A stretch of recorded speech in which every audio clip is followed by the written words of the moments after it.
رسول الله صلی الله علیه و سلم میفرماید خیر الناس قرنی ثم الذين يلونهم ثم الذين يلونهم. حدیث در کجا گفته صلی الله علیه و سلم که از خیر القرون شما اطاعت کنید؟ یا عربی بلد نیستی، یا تحریف میکنی، یا هیچی دیگه، با جهل خودت خوش باش.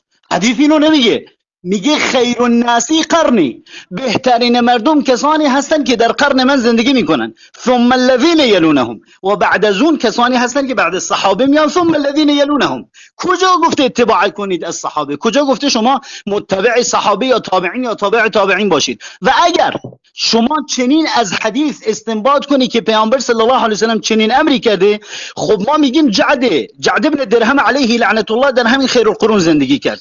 ما میگیم جهم ابن صفوان در همین خیر القرون زندگی کرد، ابن کلاب در همین خیر القرون زندگی کرد، ابو الحسن اشعری در همین خیر القرون زندگی کرد، واصل بن عطا در همین خیر القرون زندگی کرد. مذاهبی که تو اونها رو کافر میدونی در حالی که به حدیث خیر القرون استناد میکنی، مگه با دسته کورا طرفی تو؟ مگه با دسته کورا طرفی؟ یعنی تو فکر میکنی همه جاهلن نمیفهمن چی داری میگی؟ یا بلد نیستی به حدیث استناد کنی، یا تعویل میکنی، یا یه جماعتی رو گیر انداختی میگی اینا نمیفهمن، برای خودت حدیث میخونی بهش استناد میکنی، اون رو هم یک وجهه شرعی بهش میدی. حدیث اینو نمیگی که تو میگی، بل ما آیه قرآن داریم در کتاب الله عزوجل که میفرماید اتبعوا ما انزل الیکم من ربکم ولا تتبعوا من دونه اولیاء قلیلا ما تذکرون. الله عزوجل میفرماید تنها از وحی اطاعت کنید، ولا تتبعوا من دونه اولیاء، جز وحی از هیچ کس و هیچ چیز دیگری اتباع نکنید، اطاعت نکنید. من تو رو تحدا میکنم و امثال تو رو، نه تو بسیار کوچکتر از این هستی که من بخوام با تو تحدا کنم، بزرگتر از تو رو تحدا میکنم. یک دلیل، فقط یک دلیل از کتاب الله یا از سنت صحیح محمد ابن عبدالله صلی الله علیه و سلم برای ما بیار که الله یا پیامبرش امر کرده باشن به اطاعت کردن هر کسی یا هر چیزی جز وحی. بسم الله بیار. بسم الله والحمد لله والصلاة والسلام علی رسول الله. این حالا ببینید 5 دقیقه وقتی من است. حالا یکی از شاخدارهای خوارجی که در بین فارس زبان‌ها یک چند سال است برآمده هست، ابو محمد کردی خوارج که ما سال 2020 بیان کرده بودیم که اینها جز خوارج نابطه بیش نیستند و بجز تحقیر در درون صحبتشون چیزی نیست. بالاخره این جوانهای تاجیک که یک نفر دو نفر هم از سبب غلط فهمیدن به این چنین منهج انحرافی خوارجی رفتند آمده است اینجا. الحمدلله این خوب است، نسبت به یک جاهل صحبت کردن و به کسی که کمی میفهمد صحبت کردن بهتر است. حالا که ما هم تحدی میکنیم به این ابو محمد کردی که خودت و بالاتر از خودت رو ما دعوا میکنیم بیار که اثبات بکند در باب ابو حنیفه. موضوع ما باب ابو حنیفه بود. اون آیاتایی که تو میفهمی به فهم خودت صحبت میکنی. تو به ما هیچ قولی رو از صحابه تابعین تبع تابعین نقل نکردی. منهج ما منهج اهل سنت و جماعت نمین است. قرآن سنت فهمی سلف این امت. آیات رو تو چگونه که فهمیدی رافضه هم به مانند خودش میفهمد. عیناً این طریقه که اینا میکنه طریقه رافضه است که قرآن رو به فهم خودش میفهمد. قرآن رو به فهم خودش میفهمد. چرا؟ برای که همه این مفسرین و علما و سلف صالح که این آیات رو تفسیر کردن در نزد اینا کافر است. میگه این کافر است. اجماع از این ثابت کرد امام شافعی رحمه الله میگه کافر است. برای چی؟ مشرع است میگه. حالا که مشرع مرتد خودش است از جانب اینکه تکفیر بالعموم حکم الله و رسول کرده رو قبول نکرد. لیکن بالاخره ما به این منهج رافضگی که به فهم خودش صحبت کردن یک نقطه جواب میگیم. سخنت باطل است زیرا که به فهم یک کثیف جاهلانه خود تو است. اما ما به موضوع باز میگردیم.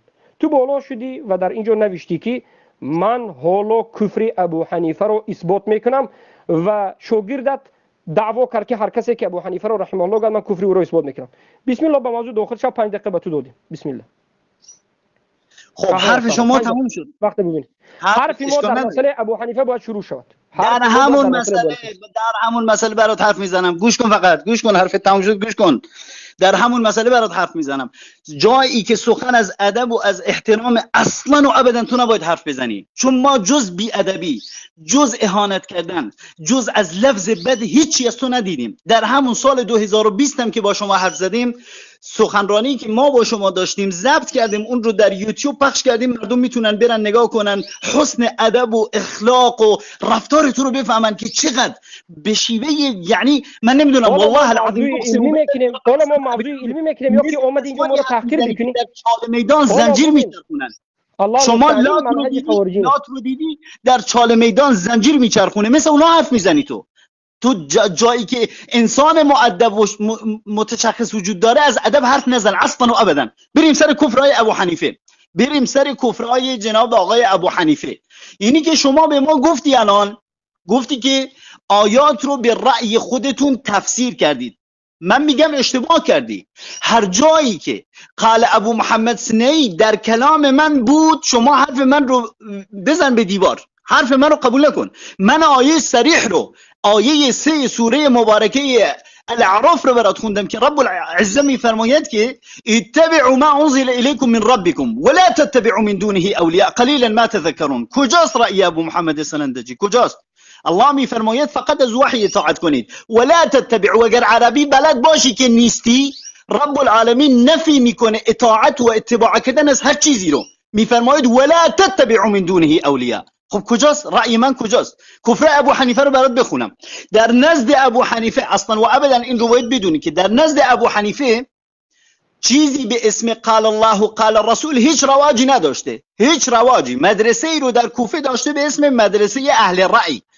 حالا اگر شما خواستی این رو بگی دروغه، من این رو از کتاب‌های سلف برات ثابت میکنم، نه یک کتاب و 2 کتاب و 3 کتاب، چون میدونم الان ادله ها رو برات بخونم همه رو با عربی، میگی نه این تحریف شده، این قول ضعیفه، اینو کی گفتین؟ از 10 تا کتاب برات میارم. چند تاشو میخوای بگی تحریف شده؟ چند تاشو میخوای بگی دروغه؟ در کتاب سنه عبدالله ابن احمد ابن حنبل نگاه کن، در ورقه 93 میگه که رواه الخطيب بغدادي في تاريخه من طريق مسدد بن قطيع سمعت يحيى بن عبد الحميد يقول سمعت أبا حنيفة يقول القرآن مخلوق، يقول القرآن مخلوق. میگه که شنیدم که ابو حنیفه گفت قرآن مخلوقه. هر کسی که بگه قرآن مخلوقه فقط کفر. قول تعالی الله عز وجل در قرآن شریف میفرماید که وإن أحد من المشركين استجارك فأجره حتى يسمع كلام الله. رب العزه قرآن رو به اسم کلام خودش یاد میکنه. هر کسی که بگه قرآن مخلوقه فهو کافر ولا کرامه. هر کسی که گفت قرآن مخلوقه ولا کرامه کافره. چرا؟ چون رب العالمین صفاتی رو که برای خودش ثابت میکنه در کلام پاکش در قرآن شریف، اگر گفتی مخلوقه یعنی قبل از این که رب العالمین قرآن رو خلق کنه نه بصیر بوده، نه سمیع بوده، نه علیم بوده، هیچ. تمام این صفات نفی میشه. چرا؟ چون میگن قرآن مخلوقه، قبل از خلق کردنش رب العالمین این صفات رو نداشته معاذ الله. در باب دیگری در ورقه 103 از کتاب عبدالله ابن احمد ابن حنبل میگه و اخبرت عن اسحاق ابن منصور میگه قال قلت لاحمد ابن حنبل يؤجر الرجل على بغض ابي حنيفه واصحابه قال اي والله. یعنی احمد ابن حنبل خودش و اصحابش کراهیت ابو حنیفه رو داشتن. حالا شما اگر بگی من احمد ابن حنبل رو دوست دارم، خب احمد ابن حنبل راجع به ابو حنیفه چنین گفته در دوباره کتاب السنه عبدالله ابن احمد ابن حنبل در صفحه 105 در روایت 216 میگه حدثنا مهنا بن يحيى الشامي سمعت احمد ابن حنبل يقول ما قول ابي حنيفه عندي والبعر الا سواء.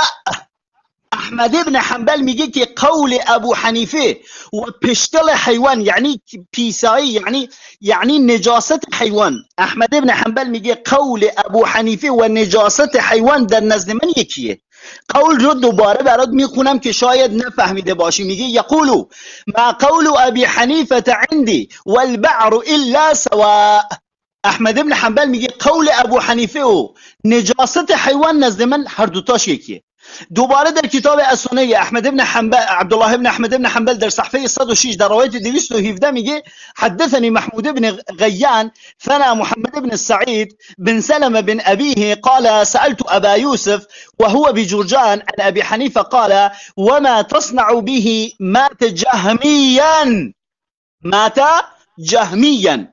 ابو حنیفه کسی بود که از جهم بن صفوان تبعیت میکرد و جهم بن صفوان کی بود؟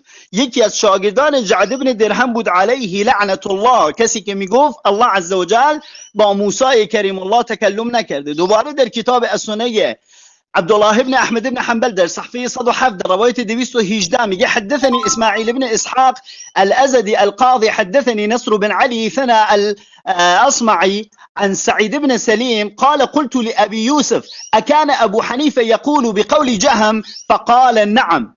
میدونی ابو یوسف کیه یا نمیدونی؟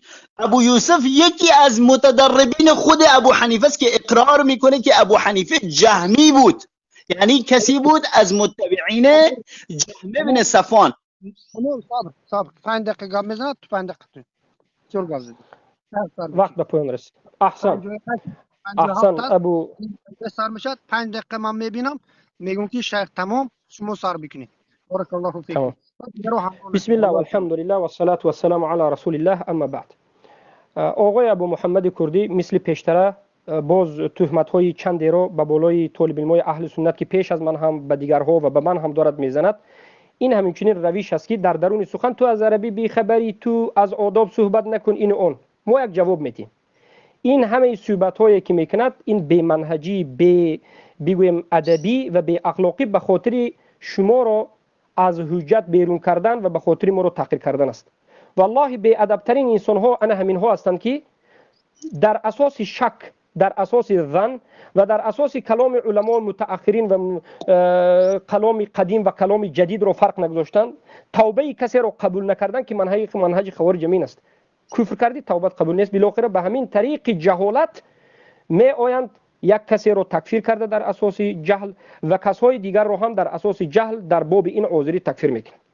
حالا گفت آیت رو که بارک الله فیکم من تلاوت کردم، گفتیم به مؤمنین، راه مؤمنین و راه رسول الله جدا است یا نیست، که عیناً همه توجیه به ما گفته بود. ما گفتیم که نه، هر دوش یک راه است.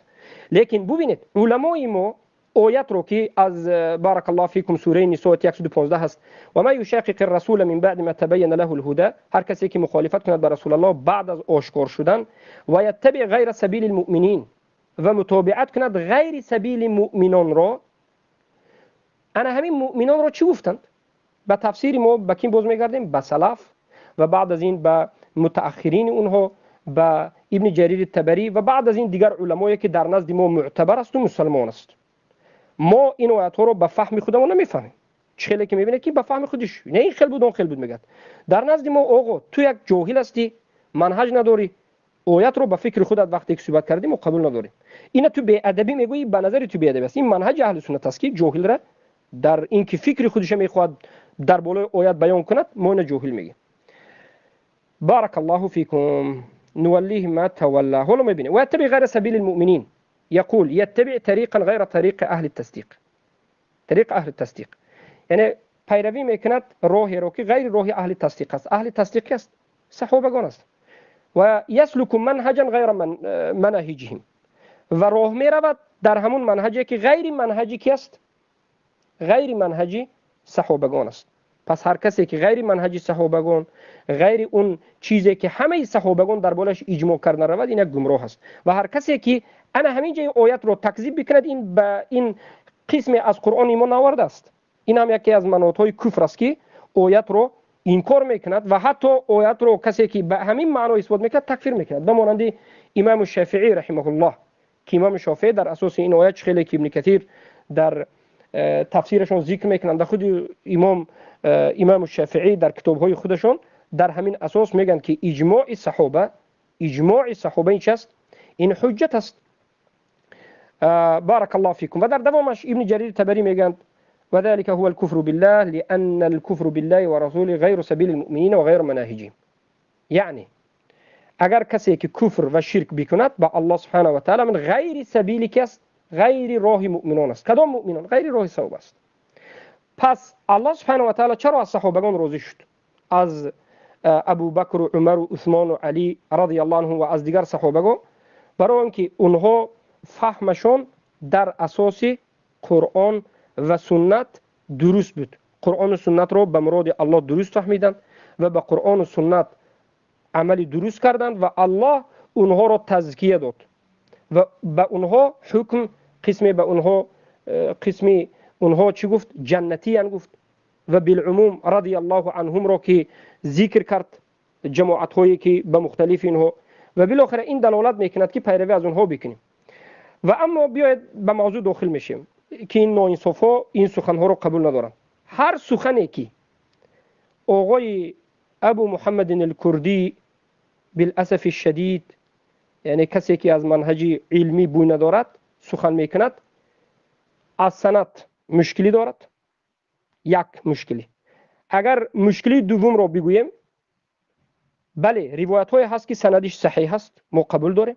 روایت های هست که سندش صحیح هست، اما این سخن هایی که در بالای ابو حنیفه است که قرآن را مخلوق میگفت، پیش از توبه ابو حنیفه هست.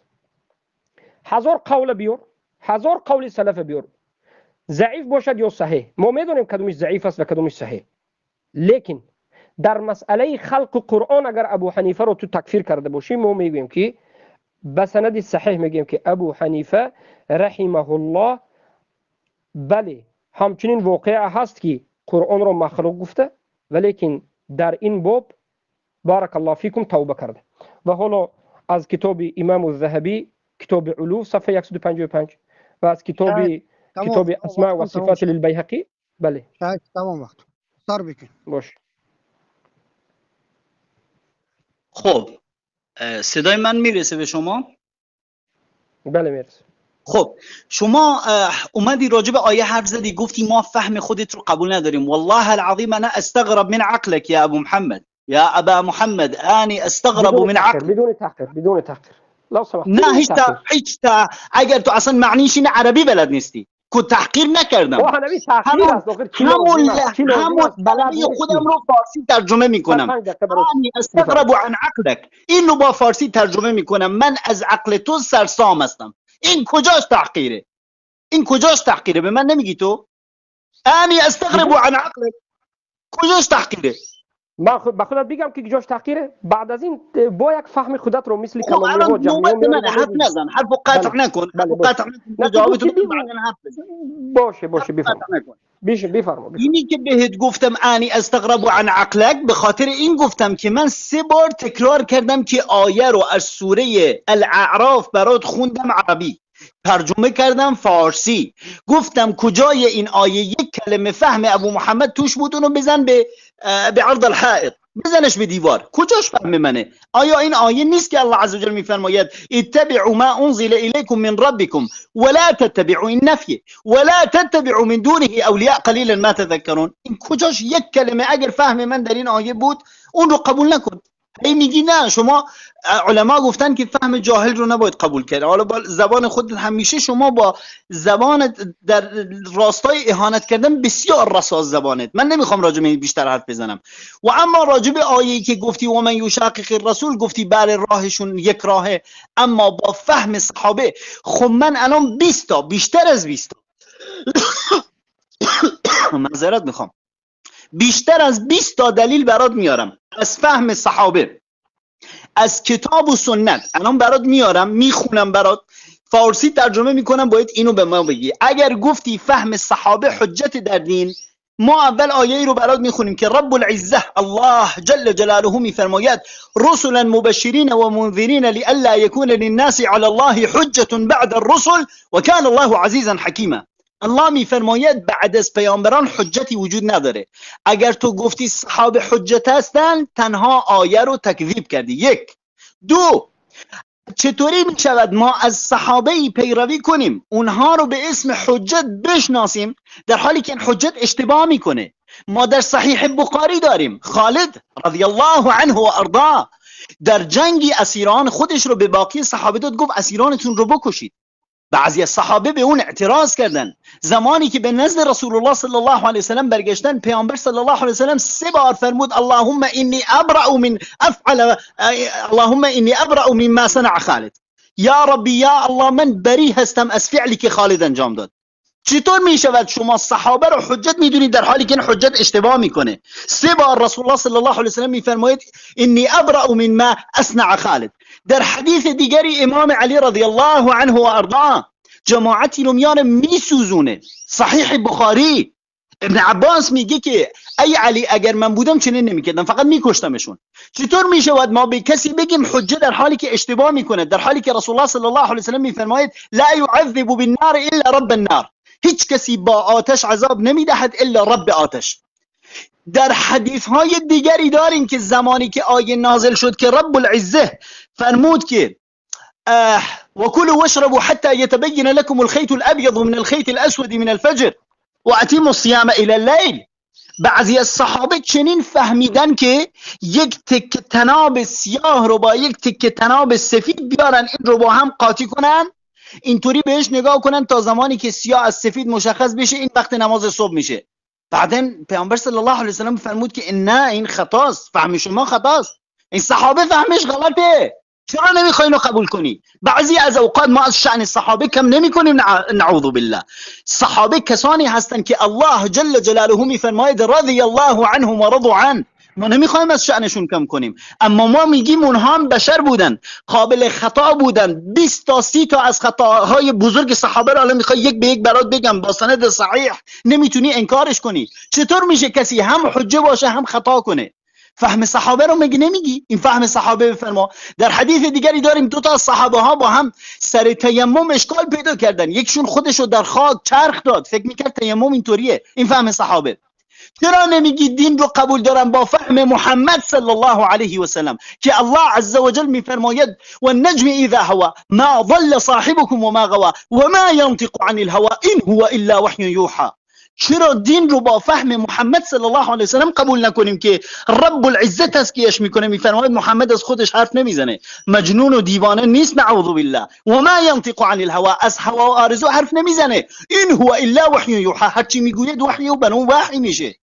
چرا ما زمانی که حرف حق میزنیم خارجی میشیم؟ چرا خوارج میشیم؟ چرا؟ چون میگیم از کتاب و سنت تبعیت کنیم، به خاطر این خارجی شدیم، خوارج شدیم. این همه دلیلی رو الان که برات خوندم، گوش کن، وقت تمام نشده. وقت تمام شده. وقت تمام شد. حتی 36 دقیقه که شیخ تمام. وقتی تو رو گرفتن بفهم.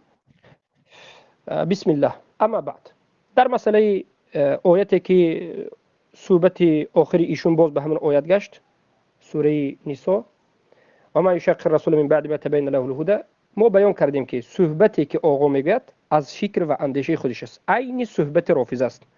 رافضه رو ببینید، تفسیر قرآن 15 مجلد 20 مجلد کلام دارد، لیکن از بافته ساخته عقل خودش است. برای چی؟ سبب چیست که آقای ابو محمد کردی آیات ها رو در اساس خودش میفهمد؟ عقل کلامی، مثل جهمی ها کلامی. خوارج ها، چرا خوارج ها کلامی هستند مثل جهمی ها؟ سببش این است که همه علمای امت اینو تکفیر کردند، علما را تکفیر کردند. حالا ما به امام احمد هم میریم که ثبتش در نزد من حالا وجود دارد. از امام احمد به من حجت میآورد، حالا که امام احمد رو خودش تکفیر میکند. تو کسی رو که تکفیر میکنی از او حجت آوردن به ما این رویت درست نیست. تو بیار از مسلمان، یک مسلمانی که خودت اعتقاد میکنی که مسلمان است. حالا ما میریم به تفسیر ابن کثیر که ما اعتبار داریم که مسلمان است، رحمه الله، علامه اهل سنت و الجماعت است، که شما این خوارج رو تکفیر میکنید. در زیر این آیت میگه که و یتبع غیر سبیل المؤمنین، می آیت هذا ملازم للصفه الاولى در دومش ولكن قد تكون المخالفه للنص الشارع وقد تكون لما اجمعت عليه الامه المحمديه. یعنی مخالفت دو نمود است. میگه مخالفت به یک نص شارع، به یک آیت واضح از قرآن یا که حدیث بعضی مخالفت میشد. در بعضی حالت مخالفت میگه ابن کثیر به همون چیزی میشد که تمام امت به همون چیز اجماع کردند، یک نفر میاد به اجماع امت مخالفت میکند. فيما علم اتفاقهم عليه تحقيقا فإنه قد ضمنت لهم العصمة في اجتماعهم من الخطأ. که به نمیج است. نقطه اساسی که ابو محمد الکردی دارد در گردش دور میزند و سخن حق قبول نمیکند و خودش به جهالت میاندازد یا که یتغاب، خودش نافهمید میگیرد، لیکن فهمیده است است که مشکلش در کجا هست. انمیج است که میگوید که صحابگان فهمشون و سخنشون به دو قسم تقسیم میشد. صحابگانی که انفرادی صحبت کردند یا صحابگانی که در بعضی مسائل ها به هم دیگر اختلاف کردند، این مسئله دیگر مسئله است. اما یک مسئله که همه صحابگان اجماع کرده باشند، یک سخن را گفته باشند، انا همینجا میگه الله سبحانه و تعالی در زیر این آیت حکم کرده است که اجماع، اتفاق همه صحابه یک مسئله را یک سخن گفتنشان این از خطا بیرون است میگه. زیرا که انا اجماع صحابه خود به خود نه، در اساس قرآن و سنت به وجود می آید. در بالای فهم یک آیت، در بالای فهم یک سنت، صحابه وقتی که اجماع کردن، فهم صحابه رضی الله عنهم که از پیامبر گرفتند. البته ما نگفتیم که همه سخن صحابه که به اجماع باشد، لیکن افسوس که اینها که علم ندارند، با زبان تیز که دارند، با یک بار به تحقیر میگذارند، عربی را نمیدونی میگن حالا یک چند خطاگی های عربی را که ما نوشتیم، حالا این هم شروع میکند به گفتن خطاگی عربی و از موضوع بیرون شود، ان عقلیک و ان اخلاق که اینجا نوشته شده است. لیکن بالاخره عربی را میدونی نمیدونی، از موضوع بیرون شدن و گریختن است. در سلب موضوع صحبت بکن. در اینجا میگه که اجماع صحابه لنص الشرعي. پس لما اجمعت عليه الامه المحمديه فيما علم اتفاق في عليه تحقيقا فانه قد ضمنت لهم عصمه في اجتماعهم عن الخطا. یعنی وقتی که اجتماع کردن همه صحابه، این از خطا دور است، زیرا که ناممکن است که همه صحابه در یک بالای خطا شوند، اجماع کنند. تشریفا لهم و تعظیما لنبیهم. الله این را همچون یک شرف برای صحابگان و بزرگداشت اونها برای بزرگداشت پیامبر صلی الله علیه و صحابگانشان، اجماعشان را یک چیز قرار داد صلی الله علیه و سلم. در این باره میگن حدیث های زیاد وارد شده است. فهمی صحابه وقتی که همشون یک چیز میشن، این قبول باید کرده شود. و در دامش میگن که و من العلماء من ادعى تواتر معناه والذي اول عليه الشافعي رحمه الله في الاحتجاج على كون الاجتماع حجه تحرم مخالفته. اجتماع صحابه حجت است میگه امام شافعی رحمه الله، که ما رحمه الله میگیم آقای کردی امام شافعی را تکفیر میکند و میگه که امام شافعی مشرع هست، کافر است. امام احمد رو هم تکفیر میکند. پس کی را قبول کند؟ کی را قبول کند؟ حالا که سخن امام احمد را آورده است، در حالتی که امام احمد در نظر کافر است، از کافر روایت آوردن چی است حکمش؟ پس بارک الله فیکم. امام شافعی رحمه الله میگه که به اجماع صحابه مخالفت کردن حرام است در اساس انا همین آیت. بارک الله فیکم. پس این بیان گشت که سخن حق سخن اهل سنت و الجماعه هست که از سلف صالح پیروی میکنند و از علما و مفسرینی که همه امت اینها را قبول کرده و در اساس قرآن و سنت صحبت میکنند همین خلاص ما بیان کردیم. این آیت دلالت میکنه سخن امام شافعی است. تمام است. وقت تمام شد. سر بکید که خب راجع به حرفایی که زدی، قبل از هر چیزی شما این رو هی تکرار میکنی و من میدونم سببش چیه، دلیلش چیه که شما همش تکرار میکنی جماعت این آدم شافعی رو تکفیر میکنه، این فلان رو تکفیر میکنه. یعنی شما در جواب همه این حرفا دلیل هایی که من میارم همش اینو داری تکرار میکنی. تا حالا نه آیه ازت شنیدیم نه حدیثی. و این رو هم بهت بگم، احمد ابن حنبل میگه من دعا اجماعا فقط کذب. احمد ابن حنبل میگه هر کسی ادعای اجماع کنه فقط دروغ گفته. با همون موبایلی که دستته برو بنویس، سرچ کن در گوگل، این حرف معروفه به شدت از احمد ابن حنبل. حالا میترسم بگی اینم سندش ضعیفه. احمد ابن حنبل میگه من دعا اجماع فقط کذب. هر کسی اجماع رو ادعا کنه که در بر چیزی اجماع وجود داره تنها دروغ گفته. یعنی تو شیخ خودت اگر احمد ابن حنبل رو شیخ خودت حساب کنی، احمد ابن حنبل اینطوری میگه راجع به اجماع، مگر اینکه بیای انکارش کنی.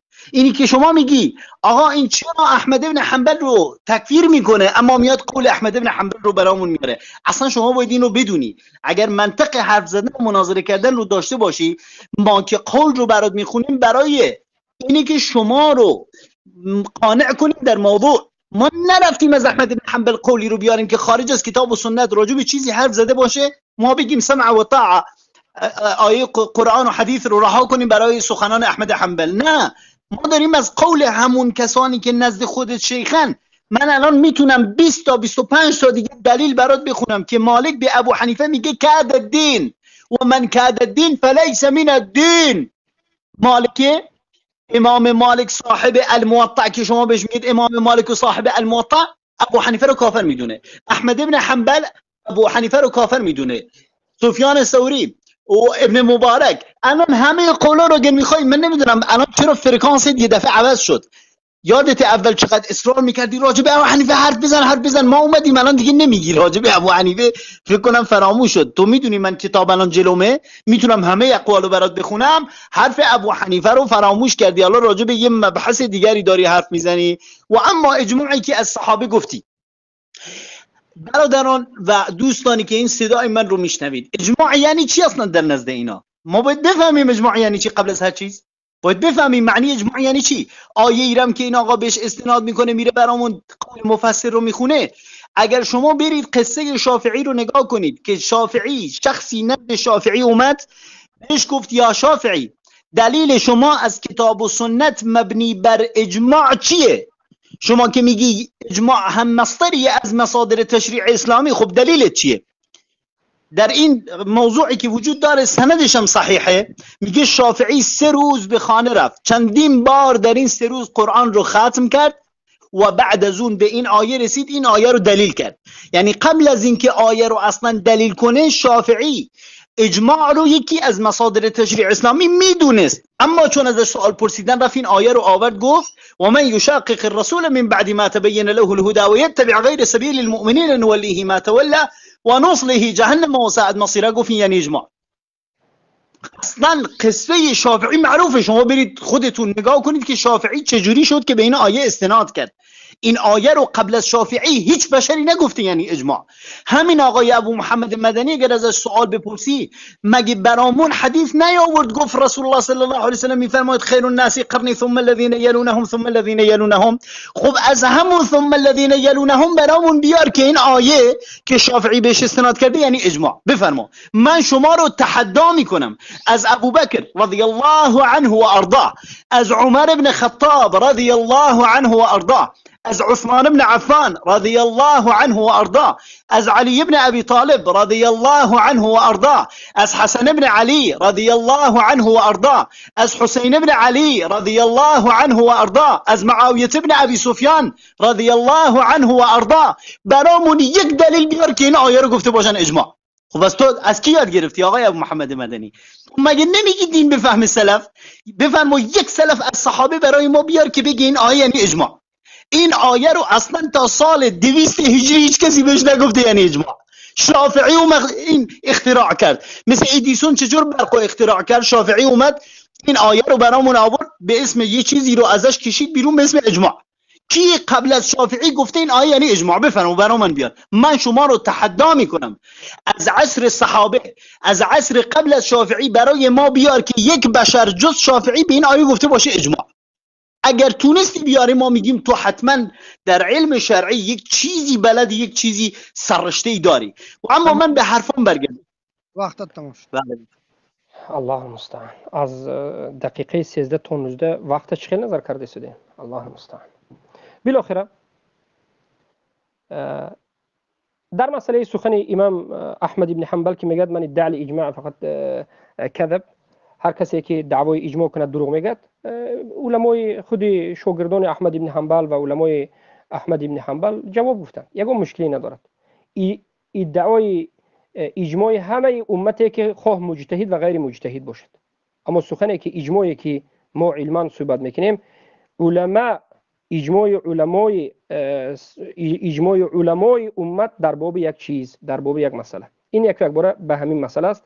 و این یک دعوایی که امام احمد ابن حنبل اجماع رو تکذیب کردند و هر کسی که اجماع رو دعوا کنه دروغ میگوید و این صحبت امام احمد ابن حنبل رو بیچاره نفهمیده که این در یک مسئله خاصی بود یک، و بعد از این دعوا کردن اجماع که همه امت این نادرست است، بلکه دعوا کردن علما و انا همون صحابگان رضی الله عنهم صحبت میرد که این هم دلالت به جهالت میکرد.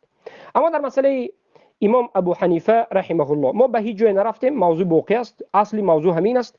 لیکن ما چرا این آیات ها رو جواب میگیم؟ زیرا که در این آیات ها شبهات رو که میکرد، ما شبهات رو یک بار جواب داده میرویم. این منهج همه اهل بدعت است که در درون صحبت از موضوع بیرون با صحبت میکند، شبهات خارجی رو میچوشد که ما این شبهات رو یک بار محکم میکنیم و بعد از این به موضوع باز جواب میگیم. اما به موضوع میرویم، میگویم امام ابو حنیفه رحمه الله در اول امر بله قرآن را مخلوق گفته، و بعد از اینکه علما به بالایش سخنهای شدید گفتند به توبه دعوت کرده شد و این قصه معروف است و معلوم است و سندش هم صحیح است. ابو حنیفه بگویم از این عقیدهشون بازگشتند. سندی صحیح معروف است. توبه رو خوارجا قبول ندارند. قال البيهقي وأنبأني أبو عبد الله الحافظ إجازة أنا أبو سعيد أحمد بن إجازة حدثنا أبو سعيد أحمد بن يعقوب الثقفي حدثنا عبد الله بن أحمد بن عبد الرحمن بن عبد الله الدشتي قال سمعت أبي يقول سمعت أبا يوسف القاضي يقول كلمت أبا حنيفة رحمه الله تعالى سنة جرداء في أن القرآن مخلوق أم لا فاتفق رأيه ورأيي على أن من قال القرآن مخلوق فهو كافر. قال البيهقي رواة هذا كلهم ثقات. روايتي که حالا گفتیم همش ثقات است. در کتاب الاسماء و صفات للبیهقی جلد 1 صفحه 611 میگوید که به سندش میگوید که ابو یوسف القاضی شاگرد ابو حنیفه 1 سال خالص در روایت 6 ماه ابو حنیفه را مناظره میکرد، از او سوال میکرد که قرآن مخلوق است یا غیر مخلوق. بالاخره مناظره در بینشان زیاد شد. ابو حنیفه در آخر گفتند که قرآن کلام الله است، غیر مخلوق است و هر کسی که قرآن را مخلوق گوید پس او چی است؟ کافر است. این سخنی ابو حنیفه بر ضد سخنی ابو محمد کردی که ابو حنیفه را کافر میگه. در اساس چی؟ در اساس اینکه ابو حنیفه قرآن را مخلوق گفتند. من سندی صحیح آوردم، رجال ثقات است. حالا که سخنهایی که او گفت من میتونم به بعضی از این روایت ها به سندی صحبت بکنم، لیکن موضوع این است که باید اختصارتر بکنیم. بر رجال ثقات که ابو حنیفه بعد از این توبه کرد و توبه معروف است. پس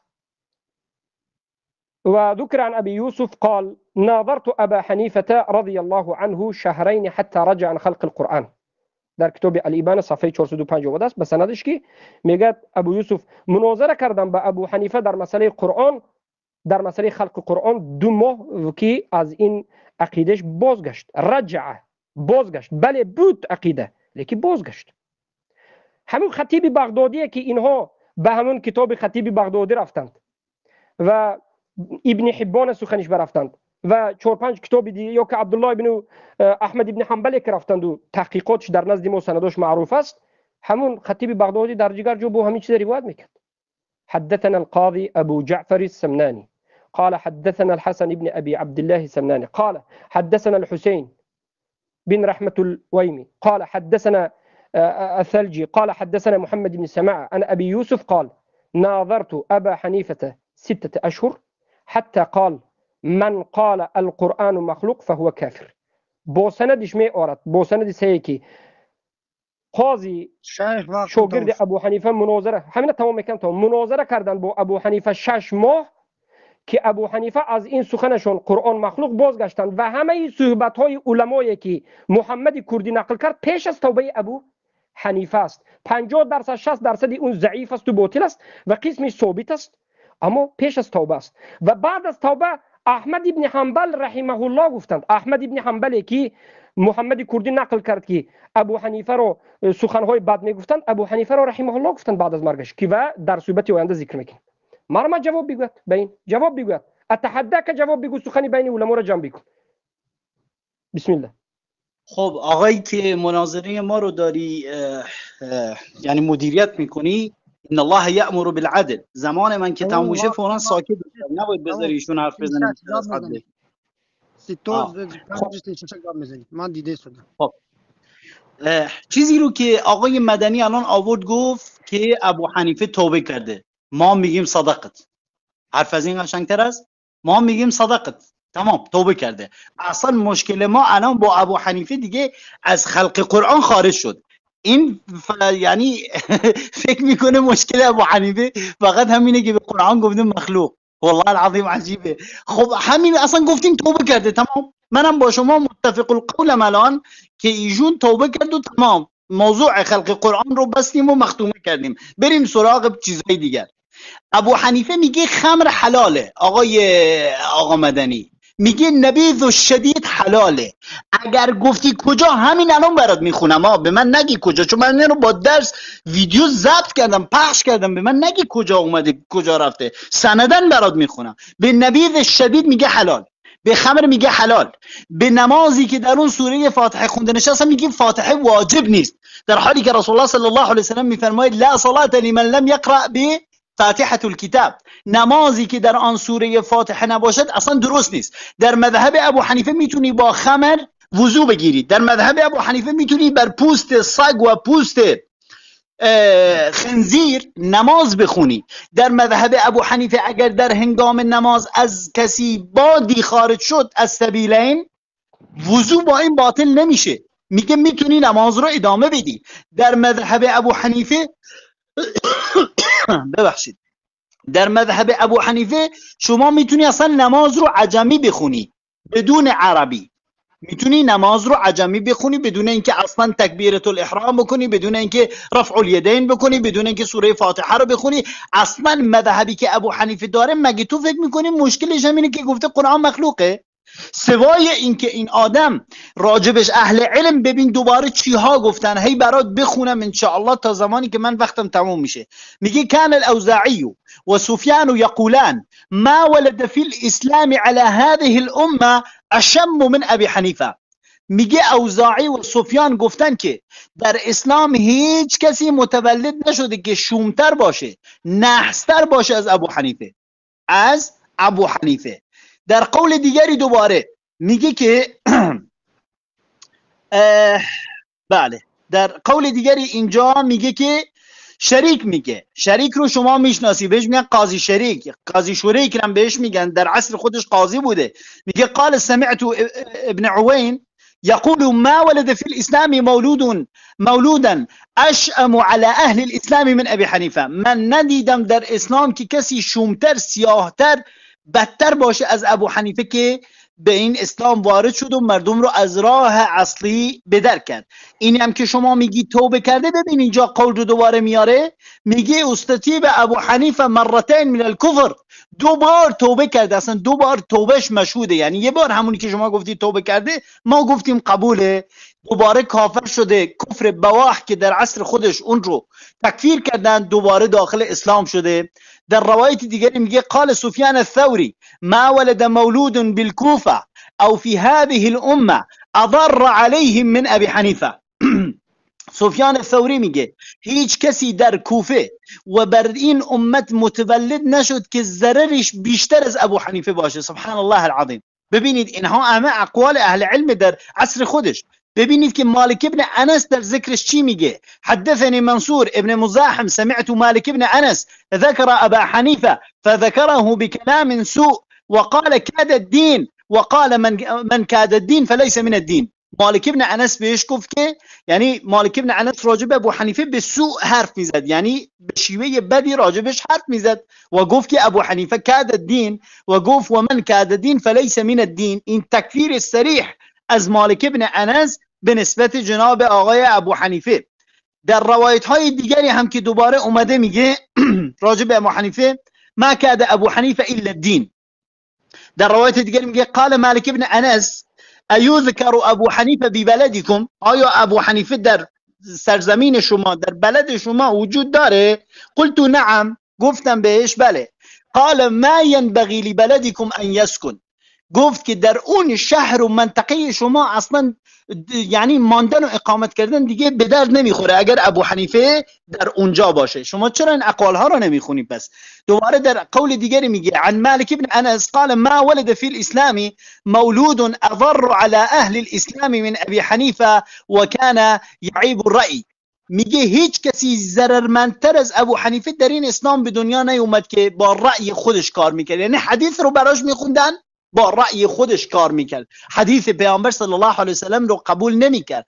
یا شما اینها رو نمیدونی یا میدونی کتمش میکنی، به چند تاش میگی ضعیفه، به چند تاش میگی سندش ضعیفه. اگر گفتی سندش ضعیفه ما از شما باید بیای در علم جرح و تعدیل برامون سند رو بازگو کنی. مگه فقط در کتاب سنه عبدالله ابن احمد ابن حنبل اومده؟ پس کتاب کرمانی رو میخوای چیکار کنی؟ پس کتاب خطیب بغدادی رو میخوای چیکار کنی؟ همه اینا تحریف شده، همش دروغه، چون باب میل شما نیست، همش تحریف شده. در اقوال های دیگری اومده که میگه سنا ابو سلمة التبوذکی حدثني من سمع حمام. همین یک کلمه رو بگم مساکت بشم ها یا نگم؟ بفرمایید.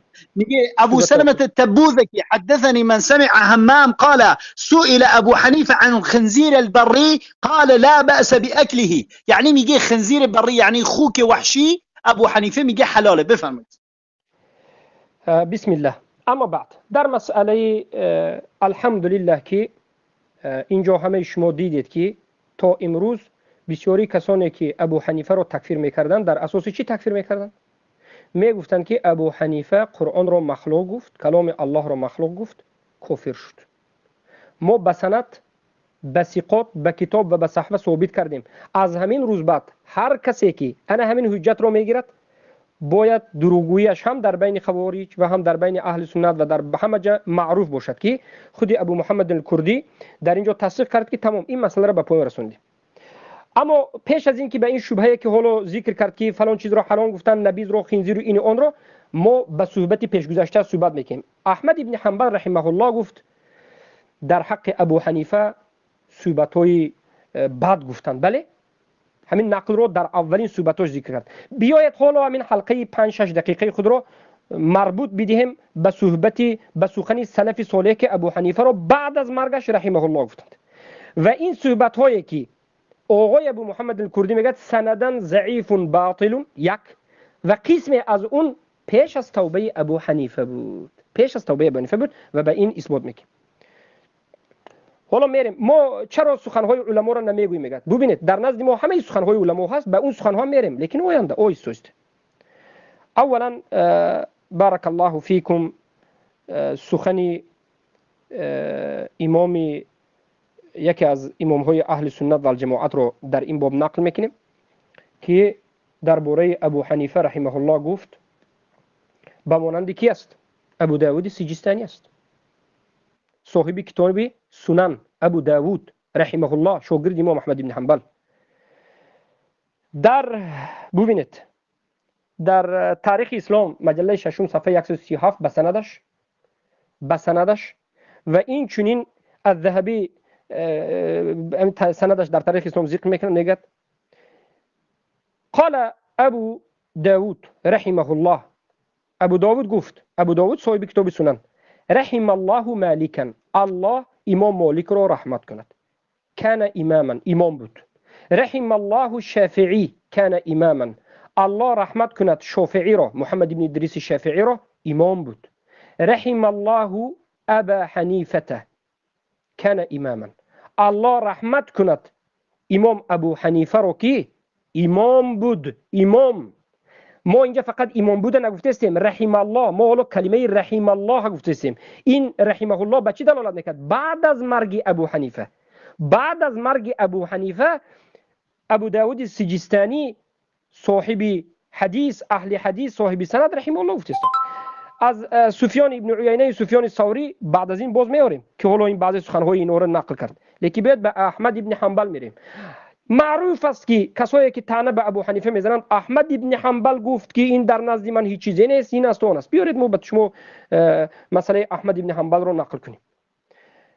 امام احمد ابن حنبل به سندش ذکر میکنند. ابن المعاد در کتاب شذرات الذهب مجله 1 صفحه 228، امام الذهبی در تاریخ اسلام مجله 6 صفحه 141 و این چنین خطیب البغدادی و غیر و غیره. ما این کتاب کرمانی، خطیب البغدادی، ابن حبان و غیره همه این منقدان میدونیم، به سندش میدونیم. بله، میگوید احمد ابن حنبل که ببینید احمد ابن حنبل چگونه بود. میگن که کان الامام احمد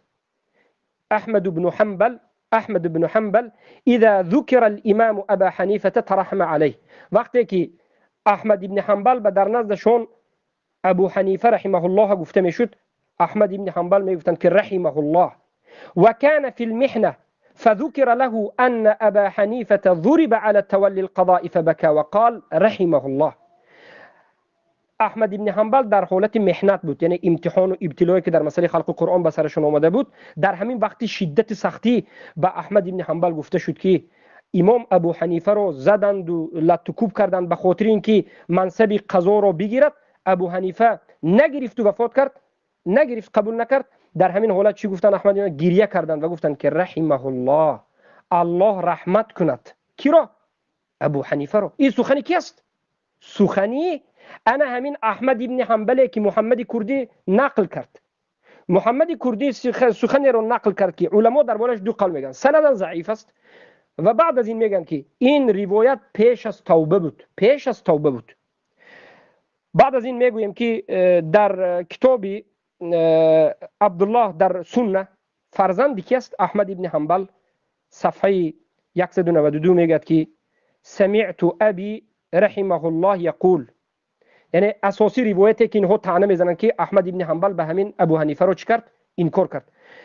احمد ابن حنبل فرزندش میگد که من از پدرم احمد ابن حنبل شنیدم که احمد ابن حنبل گفتند که ابو حنیفه استتیب حنیفه، ابو حنیفه استتیب، ابو حنیفه 2 مرتبه توبه کننده شد. در کتاب چی؟ در کتاب الله درباره اینکه مخلوق میگفت. فقالوا له هذا کفر. با احمد ابن حنبل گفتند که بله تمام، اگر اجازه بدین همین عباره را به پایان رسونم، نه اگر اجازه ندین بالاخره بوکی نداره. نه بفرمایید، ادامه بدید، حرفتون رو تمام کنید، بفرمایید. بهترین احمد ابن حنبل گفتند که بله کفر است، اظن انه استتیبه. یعنی امام احمد در همین جا گفتند که من گمان میکنم که ابو حنیفه توبه کننده داشتند. مذهب ما اهل سنت و الجماعت معروف است که به گمان حکم نمیکنیم. چه که دکتر محمد ابن سعید القحطانی، کسی که همین کتاب عبدالله احمد ابن حنبل از سنه رو تحقیق میکند، ذکر میکند در همین جا لا یقام حکم بالظن. بله در نزد اهل سنت و الجماعت معروف است، علمای نجد، علمای اهل سنت مشایخ به ظن نمیگیریم. انا من روایت احمد ابن حنبل است که به گمان است و پیشتر اومده سندش ذکر کردیم و احمد ابن حنبل رحمه الله گفتند و ابو داود هم رحمه الله گفتند. بفرمایید. خب ما این همه دلیل رو تا اینجا آقای مدنی آوردیم، ارائه کردیم. ببینید هنوز هم نصف دلایلی که من میخوام بخونم هنوز مونده و بیشتر از نصف. یعنی تا حالا چقدر دلیل خوندم، بیشتر از اون هم مونده. الان همه رو برات باید بخونم. اینجا این مردم الان تقریبا 380 نفر در این اتاق هستن، باید بدونن ابو حنیفه کیه. چون چرا سالان، یعنی بسیار زمانیه که این رو از مردم یعنی قایم کردن، اقوال سلف رو راجع به ابو حنیفه نمیگن، ما میگیم اینا رو، دلایل رو میاریم. شما چطوری استناد کرده آقای مدنی؟ گفتی که ابو داود بهش رحمت کرد و فلان کس بهش رحمت کرد. یعنی این همه اقوال رو بریزیم تو زباله، چیکارش کنیم؟ قبولش نکنیم؟ یه اقوال یه همجوری روایت شده بریم گوش نکنیم بهش؟ دوباره ببین حدیث رو میگی که حدثني ابراهيم ثنى ابو سلمة عن ابي عوانة قال سئل ابو حنيفة عن الاشربة فما سئل عن شيء الا قال لا بأس به وسئل عن المسكر فقال حلال. میگه راجع به هر چیزی از مسکرات ما از ابو حنیفه سوال پرسیدیم گفت لا بأس به، و سؤال ازش پرسیدیم فما سئل عن شيء الا قال لا بأس وسئل عن المسكر يعني خمر فقال حلال. فقال حلال. آقا خمر ما آیه صریح راجبش داریم، یا ایها الذین آمنوا انما الخمر والميسر والانصاب والازلام رجس من عمل الشیطان فاجتنبوه لعلكم تفلحون.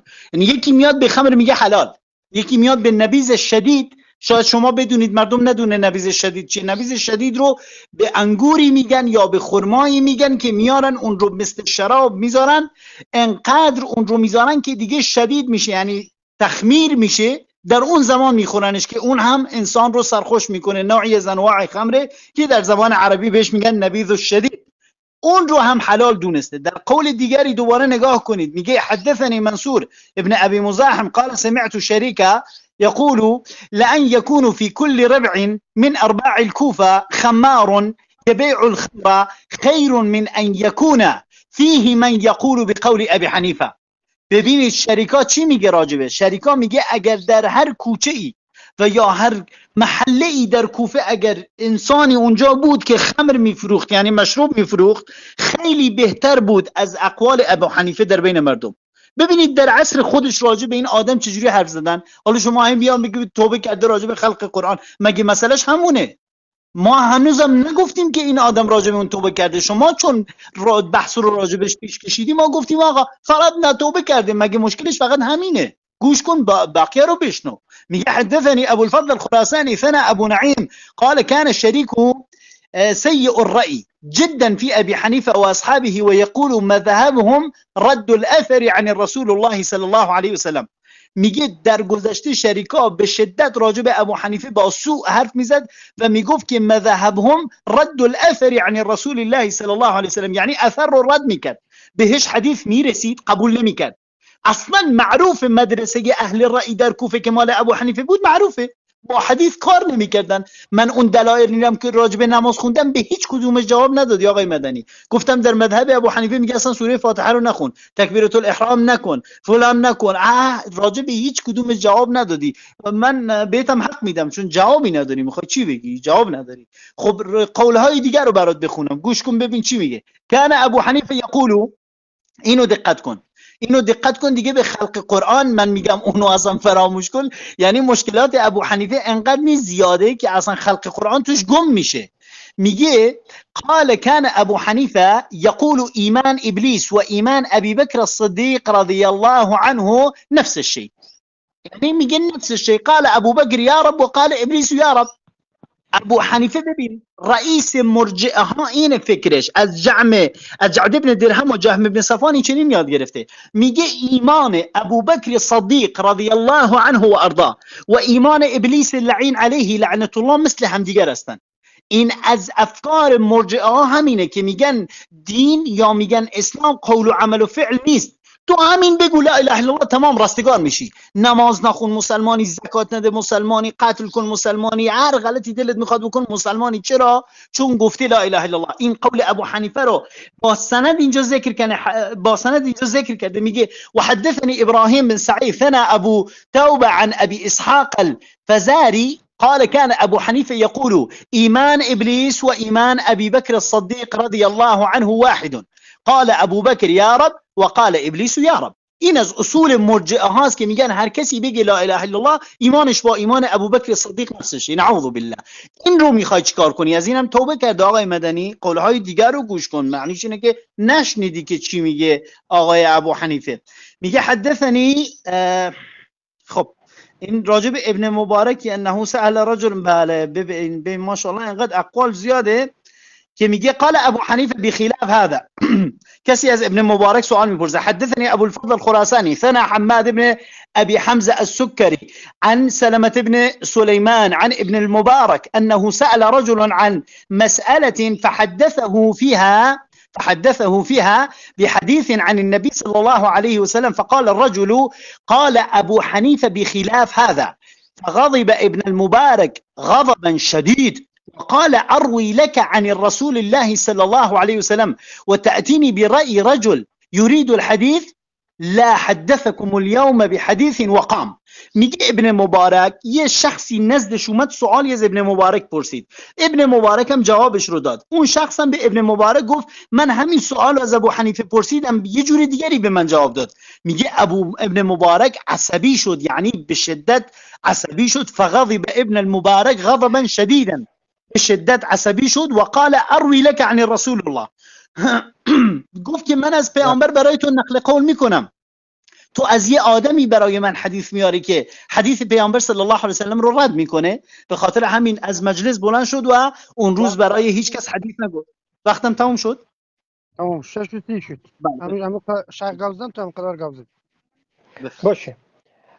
ببینید آقای ابو محمد کردی به من سوال میکرد که این سخنهایی که من میگم پس این چیه؟ تو دیگر صحبت میکنی من دیگر صحبت میکنم. بله همین سبب شد که ما با خودت مخالفت داریم. ما چی میگیم؟ ببینید حل مسئله رو ما چگونه میبینیم؟ صحبت هایی که در طعنه ابو حنیفه آمده است تو سندش صحیح است. حالا که این میگه که سبحان الله سنده که اینجا گفت یک چندش باطل است، تو باطل است، ما این حالی میبینیم حالی در آینده است. ما در فضیلت ابو حنیفه هم میبینیم، حالی آینده میبینیم. ما حالا در مسئله کفر دو صحبت داریم. بالاخره ابو محمد کردی از موضوع بیرون شد. صحبت هایی که میکند همیش در باب کفر نیست. من نمی نشینم این بد است، این است، این اون است. این مسائل در باب بدعت هم گفته می شود که ابو حنیفه در باب بدعت داشتن. برای همین سخنهای سلف در سختگیری بدعت معروف است. همه سخنهایی که میگوید این تکفیر نیست. ابو محمد کردی سخنهایی که تو نقل میکنی این در تکفیر ابو حنیفه نیست، این در تبدیع ابو حنیفه است. در تبدیع سلف صالح این چنین شدید بودن، قبول است، بله شدید بودن. این بدعت است. کدام از اینها گفتن که ابو حنیفه کافر است؟ کنید تحدک تو سخن احمد ابن حنبل رو آوردی. من به تو گفتم که بعد از وفات ابو حنیفه رحمه الله احمد ابن حنبل چی کردن؟ گفتن که رحمه الله خطا کردن. گفتن تو سخن عبدالله فرزند احمد ابن حنبل رو آوردی. ما بار دیگر میگیم حل همین است که ما میگویم حل ببینید ما چی میگیم. حل همین است که سخنهایی که در کفر ابو حنیفه آمده است نیم زایدش ضعیف است و بعضیش پیش از توبه ابو حنیفه است و باقی مانده سخنهایی که این از زمین کتاب تاریخ بغدادی ابن حبان کرمانی و غیره میخواند، این منم در نظرم کشادگی حالا وجود دارد. حالا در آینده سندش میآیم.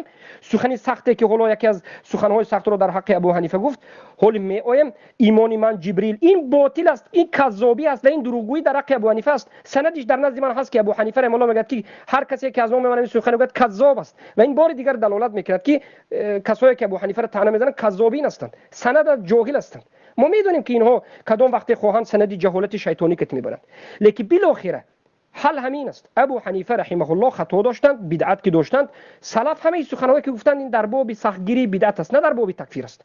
در باب تکفیر نقل بکن، در باب تکفیر نقل بکن، در باب کسی که ابو حنیفه را تکفیر نکرده است نقل بکن که امروز برآمده است از جانب تو و خودت و امثالت که ابو حنیفه را کسی که کافر نگوید کافر است. کنی نقل بیار اینجا، اتحدک بیار اینجا.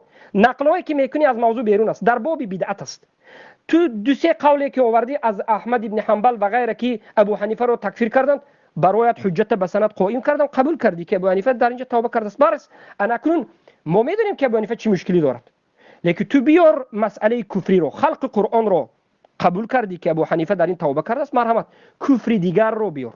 اون مسائل هایی که تو از نخوندن سوره فاتحه میگویی، از جلدی خوک خوردنش این اون میگویی، کتاب میارم میگویی، این نقل ها را ما رو هم به سند دیگر، به تضعیف دیگر و اقوال علما میاریم و این مسائل بعضیش مسائل اجتهادی است، نه در مسائل اصول دین. این یک مسئله دیگر است. حالا ببینید عبدالله احمد ابن حنبل رحمه الله، کسایی که امروز ابو حنیفه رو تکفیر میکنند در اساس کتاب انا همین شیخ عبدالله احمد ابن حنبل میکند. روایت هایی که آورده است تحقیق کننده اش شیخ میگوید که 60% ضعیف است. میگه محمد ابن سعید القحطان، همین کتاب با تحقیق محمد ابن سعید القحطان بینه سنداش چیکار میکرد، همین ضعیف است، خصوصا تکفیرش. و بعد از این خود احمد ابن عبدالله پسر احمد ابن حنبل میگوید که چخیلی که در کتاب تاریخ بغداد که ها ببینید خودی ابو محمد الکردی نقل میکند. تاریخ بغداد در همون کتابی که این نقل میکند، کتاب ها پیش شده است، پیش من شده است. ببین در تاریخ بغداد مجله 13 صفحه 378 میگه سمعت ابا عبدالله احمد ابن حنبل يقول لم يصح عندنا ان ابا حنیفه كان يقول القرآن مخلوق. ببینید در احمد ابن حنبل بعد از وفات ابو حنیفه و بعد از این یک چند مرتبه رحمه الله گفت و بعد از این گفت که در نزد ما ابو حنیفه سخنش که قرآن رو مخلوق گفتهش صحیح نیست، ما اینو قبول نمیکنیم. ابو حنیفه قرآن رو مخلوق نمیگفت. انمی یگانه جایی که ابو حنیفه رو تکفیر کرده میشد. باقی مانده مسائلی که این آقا ذکر میکند مسائلی هست که مسائل های اجتهادی است. یگان جا به ابو حنیفه خواندن قرآن را که سوره بگویم فاتحه را انکار نکرده است، گفته است که نخونید هم میشود، لیکن انکار نکرده است. یا که دیگر مسائل هایی که هست، مسائل هایی که این مسائل ها اجتهاد که به دیگر مسائل باقی میرود. حالا ما تحدی میکنیم ابو محمد کردی را که کفر ابو حنیفه را نقل کند از سخنهای علما. همه سخنهایی که تو نقل کردی این در باب بدعت و مذمت بدعت است. تماش وقت باش. والله اقسم بالذي رفع السماء بلا عمد، من همینطوری بهت زده یعنی سرسام هستم که تو چه داری میگی، یعنی میخوام بفهمم تو چی میگی و نمیفهمم. لا حول ولا قوة الا بالله. یعنی من تا الان دارم برات دلیل میخونم، این همه دلیل برات خوندم هنوز نصفش مونده. بهت میگم آقا اومده مشروب رو حلال کرده، میگی نه این بدعت، این مسئله اجتهادیه، اگه تو راست میگی کفرشو برای من بیار. برات خوندم 3 بار قول مالک ابن انس رو، گفتم مالک ابن انس میگه ابو حنیفه کاد الدین و من کاد الدین فلیس من الدین. میگه نه اون از مسائل اجتهادی برای من بیار که این کفر کرده باشه. برات قول میخونم، میگم حلال رو حرام کرده، حرام رو حلال کرده. برای من میگیم مسائل اجتهادی و بدعت فقط میشه بهش گفت مبتدع. تو اصلا میدونی که شیوخ خودت از احمد ابن حنبل یا مالک یا شافعی راجع به مبتدع چی میگن؟ اصلا میدونی تکفیر مبتدع رو میکنن؟ اصلا تو خودت در نماز جمعه یا جاهای دیگری خودت اهل سنت روزها این رو دارن تکرار میکنن، میگن و کل بدعت ضلاله و کل ضلاله فی النار. و اما بعد، و چی میخوای بگی راجع به بدع حدیث صحیحی که معروف به اسم حدیث حوض در صحیح بخاری و در جاهای دیگری هم اومده که رسول الله صلی الله علیه و سلم میفرماید روز قیامت میگم یا رب اصحابی اصحابی فیقول انك لا علم لك بما احدثوا بعدك انهم ارتدوا على ادبارهم مرتدین. حدیث رو یا نمیدونی یا تو اصلا نمیدونی که حکم مبتدع یا کسی که بدعه میکنه در دین نمیدونی اصلا معنیش اینه که حکمش چیه. رسول الله صلی الله علیه و سلم میفرماید روز قیامت میگم یا الله اصحاب من اصحاب من. جواب پیامبر رو میدن، میگن انک لا علم لك بما احدثوا بعدك، تو نمیدونی اونها بعد از تو چه احداثی کردن. انهم ارتدوا على ادبارهم، حدیث صحیح در بخاریه و جاهای دیگری هم اومده. اصلا شما این چنین فکر میکنی که مبتدع چیز کوچکیه، هرچند این اصلا از صفت مبتدع خارج، ما میگیم حرام رو حلال کرده، شما میگین مبتدعه. این موضوع اجتهادیه. کی به شما گفته که در حلال و حرام موضوع اجتهادیه؟ الله عز وجل میفرماید ولا تقولوا لما تصف السنتكم الكذب هذا حلال وهذا حرام لتفتروا على الله الكذب ان الذين يفترون على الله الكذب لا يفلحون. آیه قرآن الله عز وجل میفرماید هر چه بر دهانتون میاد حلال و حرام نکنید از خودتون. کسانی که حلال و حرام میکنن افترا میبندن بر الله عز وجل لا یفلحون، رستگار نمیشن. الله عز وجل میفرماید قل ان کنتم تحبون الله فاتبعونی یحببکم الله. آقای ابو حنیفه اومده خلاف سنت پیامبر صلی الله علیه و سلم حرف زده، میگه سوره فاتحه هم نخون، فلانم نکن، فلانم نکن. شما میگی اجتهادیه، منع نکرده. خب میخواستی چی بگی دیگه؟ نمیخواستی بگی ابو حنیفه گفته اگر سوره فاتحه بخونی کافری؟ خب دستش درد نکنه همینو نگفته، اینم میگفت دیگه تمام میشد همه امر. الله عز وجل میفرماید قد كان لكم في رسول الله اسوه حسنه لمن كان يرجو الله واليوم الاخر. شما اومدی میگی این ابتداع، فقط ابداع کردی، این کفر نیست، کفرشو برام بخون، اونم برات میخونم.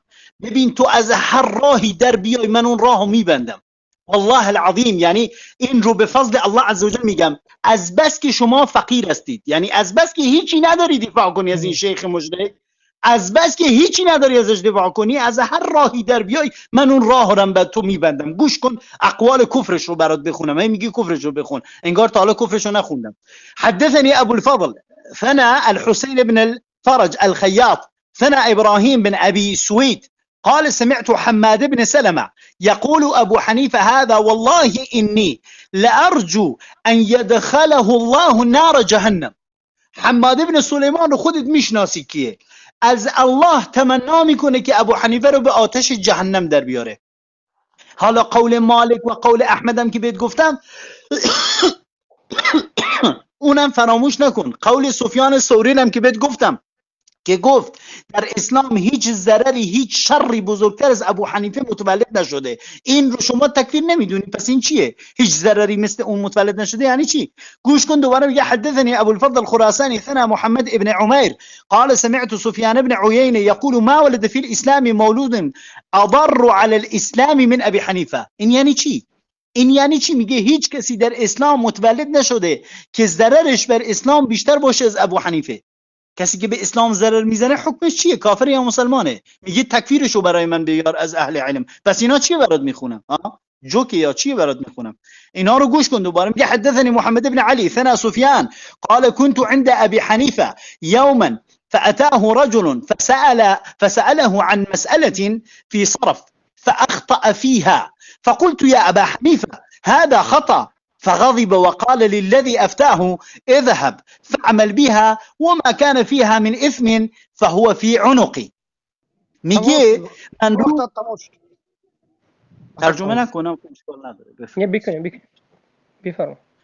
بعد ترجمه رو فقط همینو میگم که میگه سفیان میگه کنت عند ابی حنیفه، میگه من در نزد ابو حنیفه بودم. روزی شخصی اومد از ابو حنیفه سوال پرسید راجع به صرف.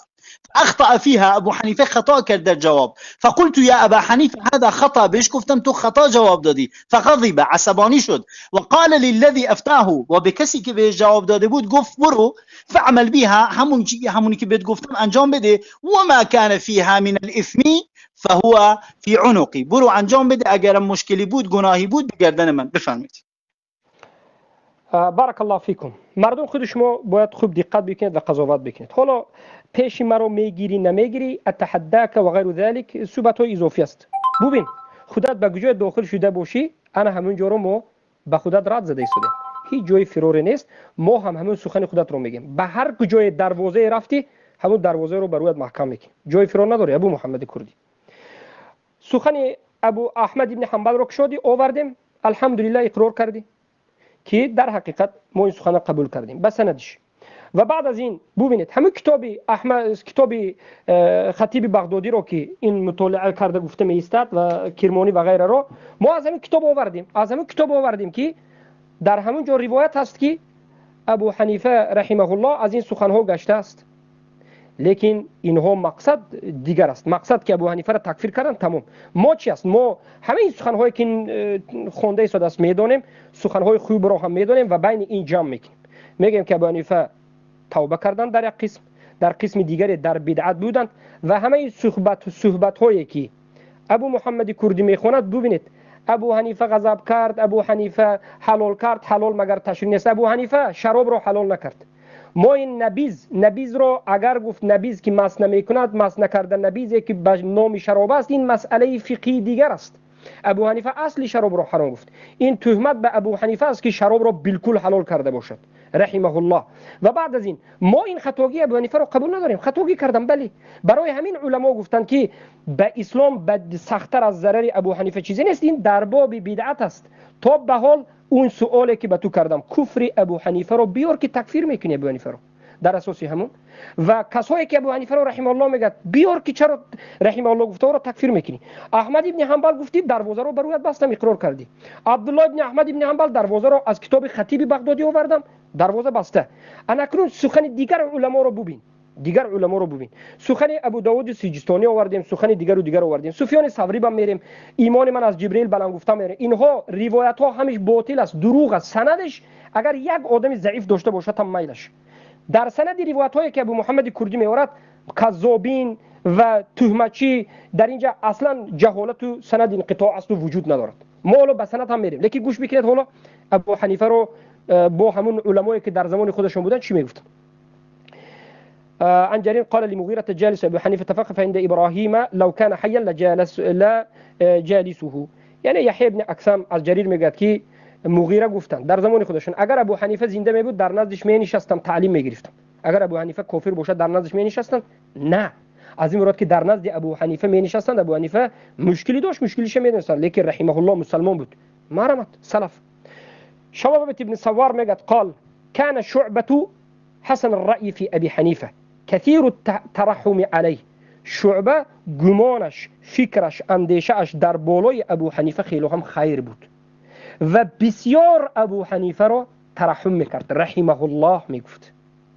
ببینید عبید الله بن موسى سمعت مسعرا يقول رحم الله ابا حنیفه ان كان لفقيها عالما. الله رحمت کند ابو حنیفه را که حتما فقیه و عالم بود، عالم دین و فقیه بود. بله خطا کرد. ما یک باره رد میزنیم به صوفی های غلات که معصوم بود، میگن نه، خطا کرد، بدعت داشت و همه سخنهایی که این میگوید قسمش به بدعت ربط دارد و قسم دیگرش باطل است. ایمانی و من ایمان جبرائیل، ایمانی و من ایمان جبرائیل برابر است و غیر است. قسم به الله اتحدى که سند بیار، هر دو سندی همین به روایت به نظر میکنیم. اگر کذاب نباشی، اگر دروغگو نباشی، اگر در سند گفتن در بالای ابو حنیفه خیانت نکرده باشی، همین روایت سندش بیا از نظر محققین جرح تعدیل نظر بکنیم که دعوای علم جرح تعدیل دعوای دروغین داری. اما کذابین دروغ میگویند که حالا ما به سند این روایت میرویم، یک به یک این روایت ها را در بالش میبندیم. حسین الجعفی سمعت زائدة بن قدامة يقول النعمان بن ثابت فقيه البدن لم يعدو ما أدرك عليه أهل الكوفة رحمه الله. گفتند یعنی مقصد من چی است؟ همه این علمای سلفی که ما داریم نقل میکنیم ابو حنیفه رو بعد از وفاتشون رحمه الله گفتند، لیکن باز گفتند که احتیاط شوید که انمین ابو حنیفه در باب ایمان ارجاع خطا دارد، خطاگی دارد، بدعت. و در باب بدعت مذهب سلف صالح معروف است که مذمتی خیلی هم سخت میکردند. بارک الله فیکم. مگر این همه علما در نزد شما کافر است؟ بگوین که کافر است، بگوین اشکار واضح، بگوین که کافر است. هیچ کسی ندارین. علمای شما کی است؟ دین از کجا میگیرین؟ از فکر خودش، مثل رافضه که قرآن میکشد خودش گپ زدن میگیرد، صحابه تابعین تبع تابعین این کار میکند. در امت بجز رافضه کسی نیست. خوارجین عیناً همین است. همه علما را تکفیر کردند. دروازه که آوردید محکم کردید. روح ابن عباده قال كنت عند ابن جريج فقيل له مات ابو حنیفه. در نزد ابن جریج بودم، با ابن جریج گفته شد که ابو حنیفه وفات کرد. چی میگویی؟ ابن جریج گفت فقال رحمه الله، الله ابو حنیفه را رحمت کند، لقد ذهب معه علم كثير، خیلی علم زیاد همراه ابو حنیفه رفت. این بودن علمای دور ابو حنیفه بعد از وفات ابو حنیفه. ذکری کفر را بیار، نه ذکری اون چیزهایی که بازی هست در باب بدعت است. ما دوباره من این رو دوباره تکرار میکنم، شنوندگان محترمی که در این لایف هستید ببینید این آدم همینطوری سبحان الله ادب رو بسیار کم رعایت میکنه. یعنی دوباره فحاشیش شروع میشه، همیشه اینجوریه. زمانی که دیگه دلیل نداره نمیتونه چیزی رو بگه، تکرار مکررات حرفاشو تکرار میکنه و دوباره این مثل رافض است، این شیعی خارجیه. من به تو هیچ جوابی نمیدم الا بهت میگم سلامه. و اما کفر ابو حنیفه رو دوباره برمیگرده. من انقدر اینجا دلیل جلو من نمیدونم آیا وقت بشه همه رو بخونم سبحان الله یا نه. میگه سمعت حماد بن سلمه یلعن ابا حنیفه. آیا تو عربی بلدی؟ من فارسی رو برات ترجمه میکنم، اشکال نداره. میگه سمعت حماد بن سلمه یلعن ابا حنیفه، من از حماد بن سلمه شنیدم که لعنت میکرد بر ابو حنیفه. آیا بر مسلمان لعنت میشود؟ این تکفیر نیست دیگه. شما چی میخوای بعد از این؟ قال ابو سلمه و کان شعبه یلعن ابا حنیفه، بر ابو حنیفه لعنت میکردن. در حدیث 325 میگه حدثني احمد بن ابراهيم الورقي ثنى الهيثم بن جميل قال سمعت حماد بن سلمة يقول عن ابي حنيفه هذا ليكب الله في النار، الله عز وجل اون رو در آتش بیندازه یا ربی. در حدیث 326 میگه حدثني ابو معمر عن ابن اسحاق بن عيسى قال سألت حماد بن سلمة عن ابي حنيفه قال ذاك ابو جيفة سد الله عز وجل به الارض. حماد بن سلمه میگه ذاك ابو جيفة. ابو جیفه در عربی میدونی یعنی چی؟ جیفه در زبان عربی به یک لاشه مردار میگن که بوی گند گرفته، یعنی بوی متعفنی از اون بلند میشه. حماد بن سلمه بهش میگه قال ذاك ابو جیفه، دوبار تکرار میکنه ذاك ابو جیفه سد الله عز وجل به الارض، الله عز وجل اون رو در اعماق زمین ببره. یعنی اینطوری راجبش حرف زدن. آقای مدنی هم به ما میگه که کفرشو برای من بیاد. در حدیث 324 میگه که حدثني هارون بن سفيان حدثني الوليد بن صالح سمعت حماد بن سلمة إذا ذكر أبو حنيفة قال ذاك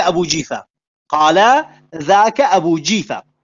در قول دیگری میگه قال وبلغني أن عثمان البطي كان يقول ذاك أبو جيفة. دوباره کسی هم دیگری به اسم عثمان البطي بهش گفته ذاك أبو جيفة. در حديث 325 میگه حدثني احمد بن ابراهيم الدورقي ثنى الهيثم بن جميل قال سمعت حماد بن سلمة يقول عن ابي حنيفه هذا ليكب الله في النار، الله عز وجل اون رو در آتش جهنم بندازه. و اما اقوال های بسیار زیادی که من راجع به این آدم دارم، 1 2 3 4 5 6 تا نیست، چون توش روایت جواب نمیدی. من هرچی برات میخونم همش میگی اینها سندش فلان علان قلان بلانه. من اینو به تو میگم، به اینا میگی سندش ضعیفه.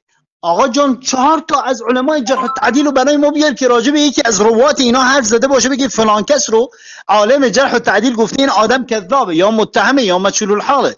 دلیل چیه میگی اینها همش باطله؟ یعنی این رو ما از یک کتاب معتبری آوردیم که به اسم خودتون اون رو یعنی کتاب معتبری میدونید، مال عبدالله پسر احمد ابن حنبله. در کتاب کرمانی هم با همین لفظ اومده، در کتاب خطیب بغدادی هم با همین لفظ. همش باطله.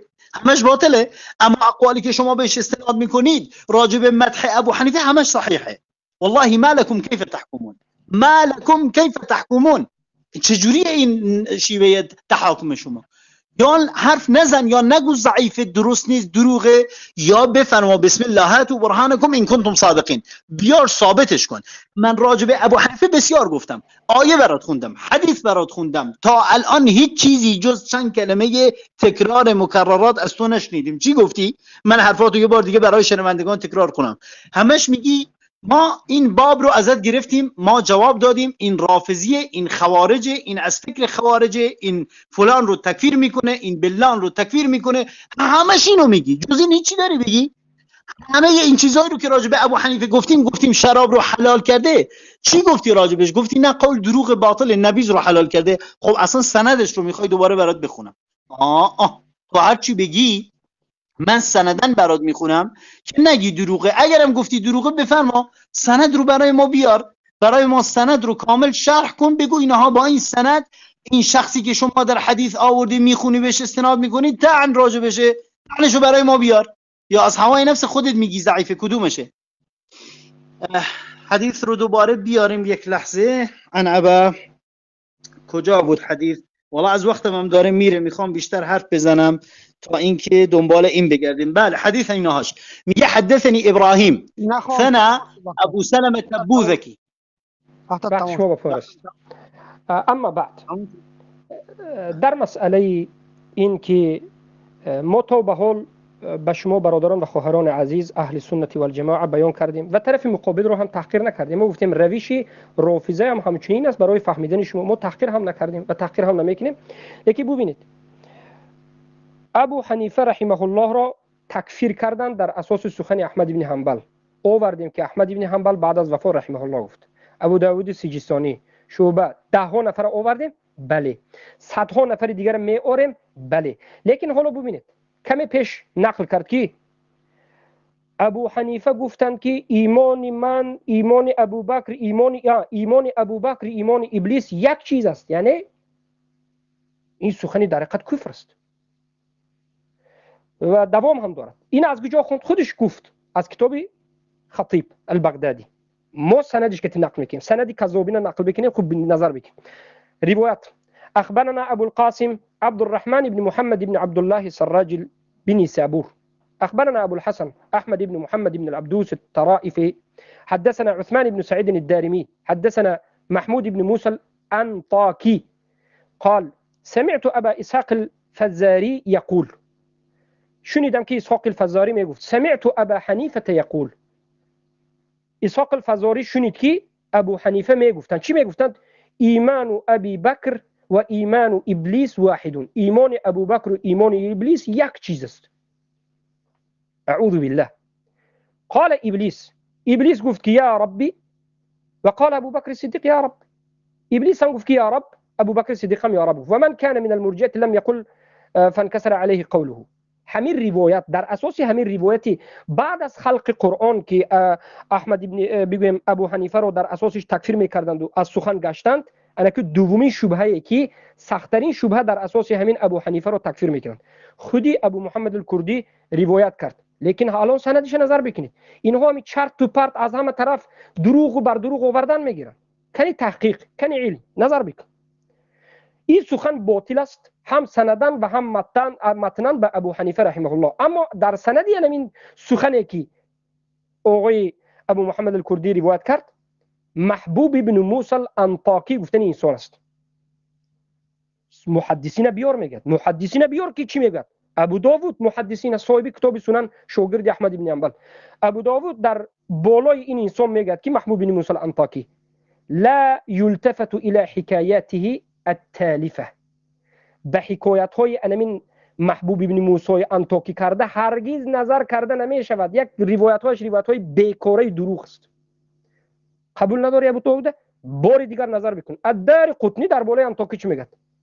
سوالح لیس بقوی، این قوی نیست میگه. سند دیگریش نظر بکن. اگر به کتاب هم خواهی، کتاب جرح و تعدیل مجله 8 صفحه 389، تهذیب و تهذیب مجله 10 صفحه 52، لسان المیزان مجله 7 صفحه 350. مرحمت به صفحهش نظر بکن، خودت یک بار تعلیم بگیر از علمای طالب علمان اهل سنت و جماعت که به سند ضعیف به یک دروغ بافته کسی را تکفیر کردن جهالت است. شما نمین است که به سندی که ضعیف است علمای محققین و محدثین اهل سنت تکفیر کردین، به ضعیفی که اصلا ضعیف است و دروغ میگه رفتین به کذابین پیروی کردین. عاقبت بدعت شما همین است که سلف صالح ترک کردین، به کذابین پیروی کردین، دیگر راهی نیست، همین است. و در روایت دیگر میگن که و فیه ابو اسحاق الفزاری، دوم آدم این سند ضعیف است. همین سندی که گفت تعنزت دومین سندش ضعیف است. کی است؟ ابو اسحاق الفزاری ابراهیم ابن محمد ابن الحارث. قال عنه ابن سعد، ابن سعد در حق این گفت کان کثیر الخطا، این بسیار خطا میکرد. و در دوامش میگه ولکنه لم يسلم من حسد الاقران فلا يقبل منه هذا الكلام ان صح. قبول کرده نشد این کلام میگه اگر چه صحیح باشد، برای که این معروف بود به حسد به گرد اطرافش. و بعد از این متنا هم معروف است که ما با اثبات میکنیم، در جای دیگر اثبات میکنیم که ابو حنیفه رحمه الله با اومدند و خبر دادند و گفتند که ابو یوسف همین خیلی سخن است که گویا که ایمان تو ایمان همه برابر است. گفت اعوذ بالله من ذلک، من پناه میبرم از این چیز. گفت من این چیزا نگفتم. پس این دلالت میکرد که سندن روایتایی که اینا میگند چی است؟ باطل است. مثلا سفیان ابن عیینه، سفیان ثوری، عبدالله ابن مبارکی که میگه سخنهای سخت. باش تمام. خب آقای مدنی، مع الاسف یعنی با من نمیتونی از این کارا بکنی. حالا شاید با کسی دیگری انجام بدی بسیطه، اما با من نمیتونی. نه، سندی رو که شما ذکر کردید اصلا در سند من نبود. سندی رو که من برات آوردم الان همه رو مو به مو یک به یک رواتش رو برات میخونم، اقوال علمای جرح و تعدیل رو راجبش میخونم، آدرس صحفه رو بهت میدم. شما رفتی از کتاب خطیب بغدادی آوردی. من این سند رو که الان برات میخونم و قبلا هم برات خوندم، اگر این اتاق یعنی ریکورد باشه، از کتاب السنه عبدالله ابن احمد ابن حنبل در صفحه 154 دقت کن، در صفحه 154 میگه و حدثني ابراهیم بن سعید. گوش کن رواتش ببین کیه. وحدثني ابراهيم بن سعيد ثنى ابو توبه عن ابي اسحاق الفزاري قال كان ابو حنيفه يقول ايمان ابليس وايمان ابي بكر الصديق رضي الله عنه واحد قال ابو بكر يا رب وقال ابليس يا رب. این سندش. و راجب این شخصی که شما بهش گفتی اسحاق الفزاری گفتی بهش که ضعیفه، اینجا در یعنی جرح و تعدیل راجب این راوی راجب ابراهیم چی میگه؟ اصلا سند کامل برات بخونم. هو ابراهیم بن محمد بن حارث ابن اسماء بن خارجه توفي سنه 186، یعنی در سال 186 هجری مرده. قال النسائي ثقه مأمون أحد الأئمة. وقال أبو حاتم اتفق العلماء على أن أبا إسحاق الفزاري إيمان يتقي به بلا منافعة. یعنی هیچ شکی در این نیست که راجب فزاری این رو نسائی گفته اگر به من ایراد بگیری بگی تو اجتماع میکنی، من قول رو برات خوندم. قال النسائی و ثقه مأمون. دیگه تو یه چیزی دیگری بگی من با تو کاری ندارم، از قول نسائی برات آوردم. وقال احمد العجلی كان ثقه صاحب السنه صالحها وهو الذي أدب أهل الثغر وعلمهم والسنة وكان يأمر وينهي. وقال سفيان بن عيينة كان إمام إبراهيم بن محمد بن الحسن بن العلوي. این رو من راجع به این سند با شما حرف زدم که گفتم ابو حنیفه میگه ایمان ابلیس و ایمان ابوبکر مثل همه. سندش هم تنها این سه راویه. گوش کن. وحدثني ابراهيم بن سعيد ثنى ابو توبه عن ابي اسحاق الفزاري قال كان ابو حنيفه يقول ايمان ابليس وايمان ابي بكر الصديق رضي الله عنه واحد قال ابو بكر يا رب وقال ابليس يا رب. اینو من سندو براتون الان درست کردم و اصلاحش کردم، دیگه نمیتونی راجع به این چیزی بگی. و اما راجع به این که همش گفتی کفرشو بیار کفرشو بیار، ما چندین چیز دیگر رو برات میاریم، فقط اینا نیستن. گوش کن، من فقط وقت میخوام برسم اینا رو برای شما بخونم. آقای مدنی در حدیث 226 در همون کتاب السنه عبدالله بن احمد بن حنبل میگه حدثني ابو الفضل الخراساني ثنى علي بن مهران الرازي ثنا جريج عن محمد بن جابر قال سمعت حماد بن سليمان يشتم أبا حنيفة. در اینجا میگی که سمعتو یک لحظه من این روایت به این عوض کنم. بله این سند رو گوش کن. حدثني إبراهيم سنة أبو صالح محبوب بن موسى الفلاء عن يوسف بن أسباط قال أبو حنيفة لو أدركني رسول الله صلى الله عليه وسلم لأخذ بكثير من قولي. این کفر رو نگاه کن. میگه ابو حنیفه گفته لو ادرکنی رسول الله، یعنی اگر پیامبر من رو میدید بیشتر فتاواهاش رو از من میگرفت. نعوذ بالله استغفر الله ربی و اتوب الیک.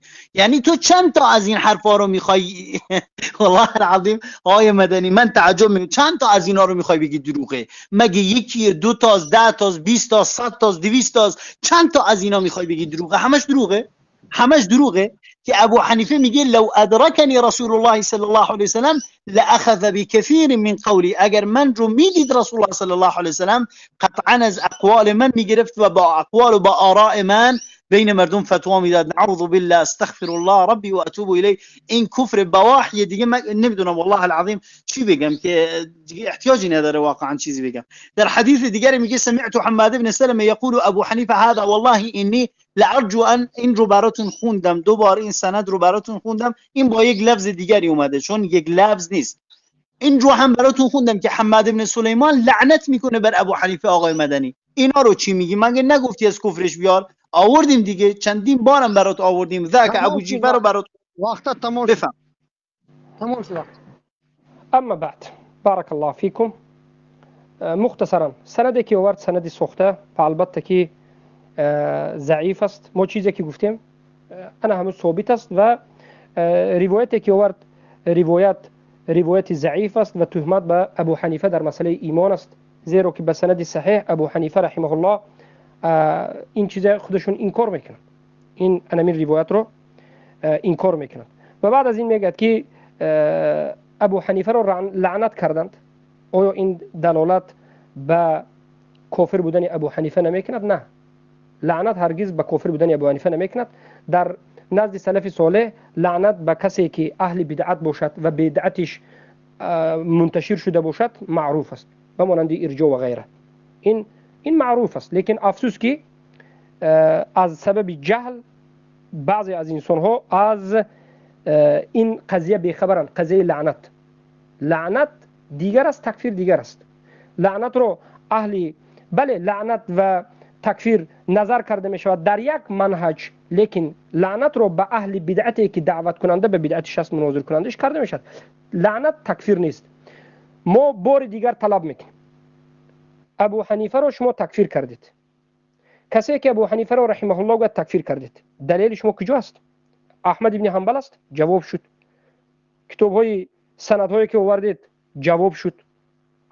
چی است؟ هیچ چیزی بجز طعنه بیش نیست. باز این روایت‌هایی که می‌آورند از ابن حبان است، از خطیب است، لیکن ما بیاید برویم اکنون شروع بکنیم به سخن علمایی که در حق ابو حنیفه در زمان ابو حنیفه رحمه الله گفتند. کسانی که از سلف صالح در زمان ابو حنیفه را تزکیه دادند، گفتند که امام است، خوب است.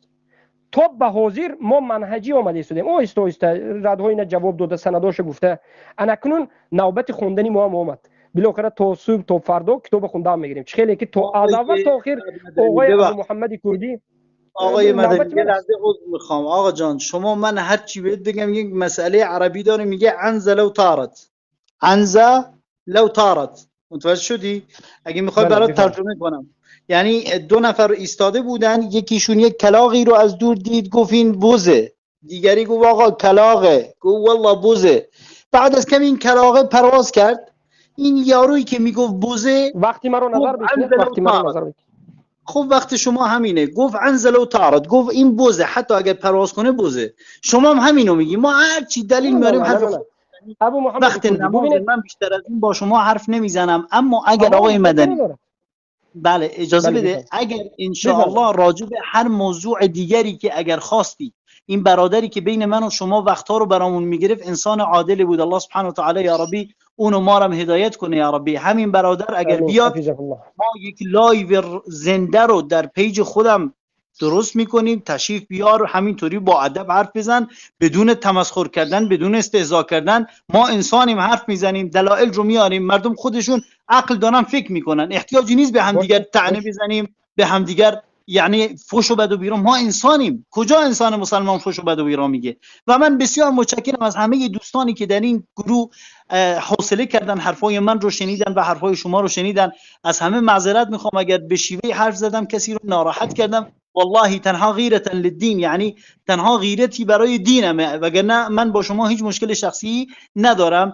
و نسأل الله عز وجل ان یهدینا و ایاکم الى سواء صراط. من اینجا رو ترک میکنم چون وقت من واقعا. آقای ابو محمد یک لحظه ببینید، تا امروز از جانب شما که دعوا میشد که ما به کسی صحبت نمیتیم و داد و فریاد و اینچونی، شما رو هم کسایی هستن که همچنین میگن ما رو، یا کسای دیگری رو، یا عذری هستن که اینطوری دعوا میکنن. عدل باشد، ما در کجای عدل نباشد وارد بحث هستیم. اگر خودت اگر راضی باشی که آینده هم بحث مناظره باشد در بالای موضوع دیگری، این امروزه کسی که در بالای ما انا همین وقتها را اداره کرد میبریم اونجا. موضوعی که من میخوام با خودت بحث بکنم در مسئله تکفیر بالعموم، زیرا که ما تکفیر میکنیم کسانی رو که تکفیر بالعموم میکنن در اساس حجت و دلیل قرآن و سنت فهم سلف. ان شاء الله مثل همین یک بحث داشته باشیم باذن الله وقتی که هفته آینده از دیگرش است. و خواهش میکنم یگان سروغه رو داشته باشین. این سروغه رو از یگان تلگرام است، ایمو هست، با این دوستی ما یک پیوست بشوین تا که روزها رو معین بکنیم و در آینده در این مسئله یک بحث داشته باشیم. تمام همین است و به همه کسایی که شنیدن گفتم که شما اگر تشریف بیاری ما برات لایو زنده میزنیم، همونجا تشریف بیار، با احترام و با ادب حرف میزنیم.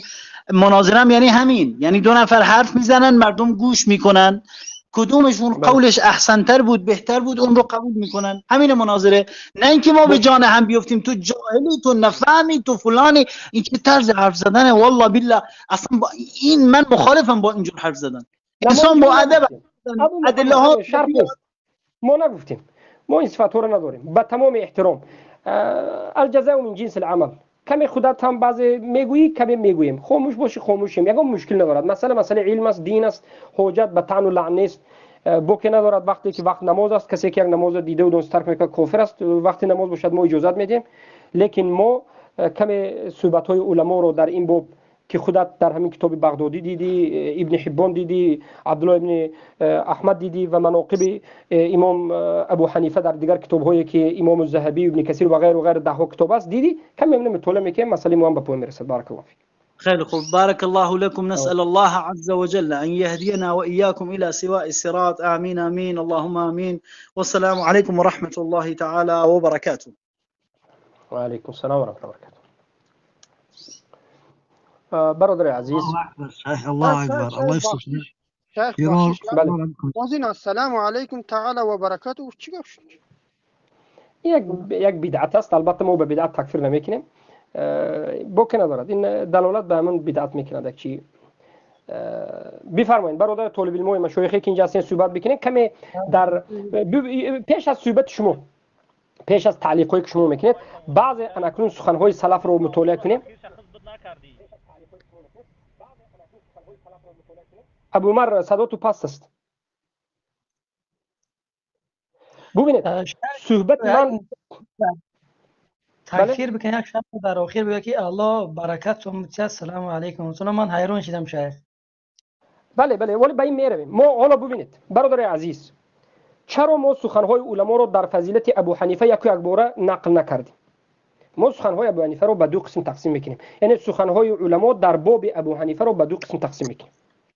قسمی که ابو حنیفه رو رحمه الله گفتند و این ضربه به کسایی که تکفیر میکنند و غلات هستند، و قسمی از علما فقط تزکیه دادند که اگر ما این فقط تزکیه داده دیگر علما رو نقل کنیم اینها میگن که خیر این تزکیه است، کنی رحمه الله نیست میگن. برای همین ما فقط رحمه الله گفته رو خوندیم که رحمه الله به آدم مرده بعد از مرگش میشد. همون سلف گفتند. انا کنون کمی بارک الله فیکم بعضی از سخنهای سلف میگیم وقت شما بسیار نمیبریم، برای اینکه آخرین وقت 5 دقیقه وقتی من بود، همین وقتی 5 دقیقه من باب عدل بیاید اجازه بدید در حق ابو حنیفه رحمه الله صحبت بکنیم. یحیی ابن معین یکی از بزرگترین کسایی که علم رجال است ضعیف میگد و کسی که سخت میستد متشدد در انسان‌های مبتدی هست، لعنت میکند و انکار میکند. در ابو حنیفه، در حق ابو حنیفه چی میگه؟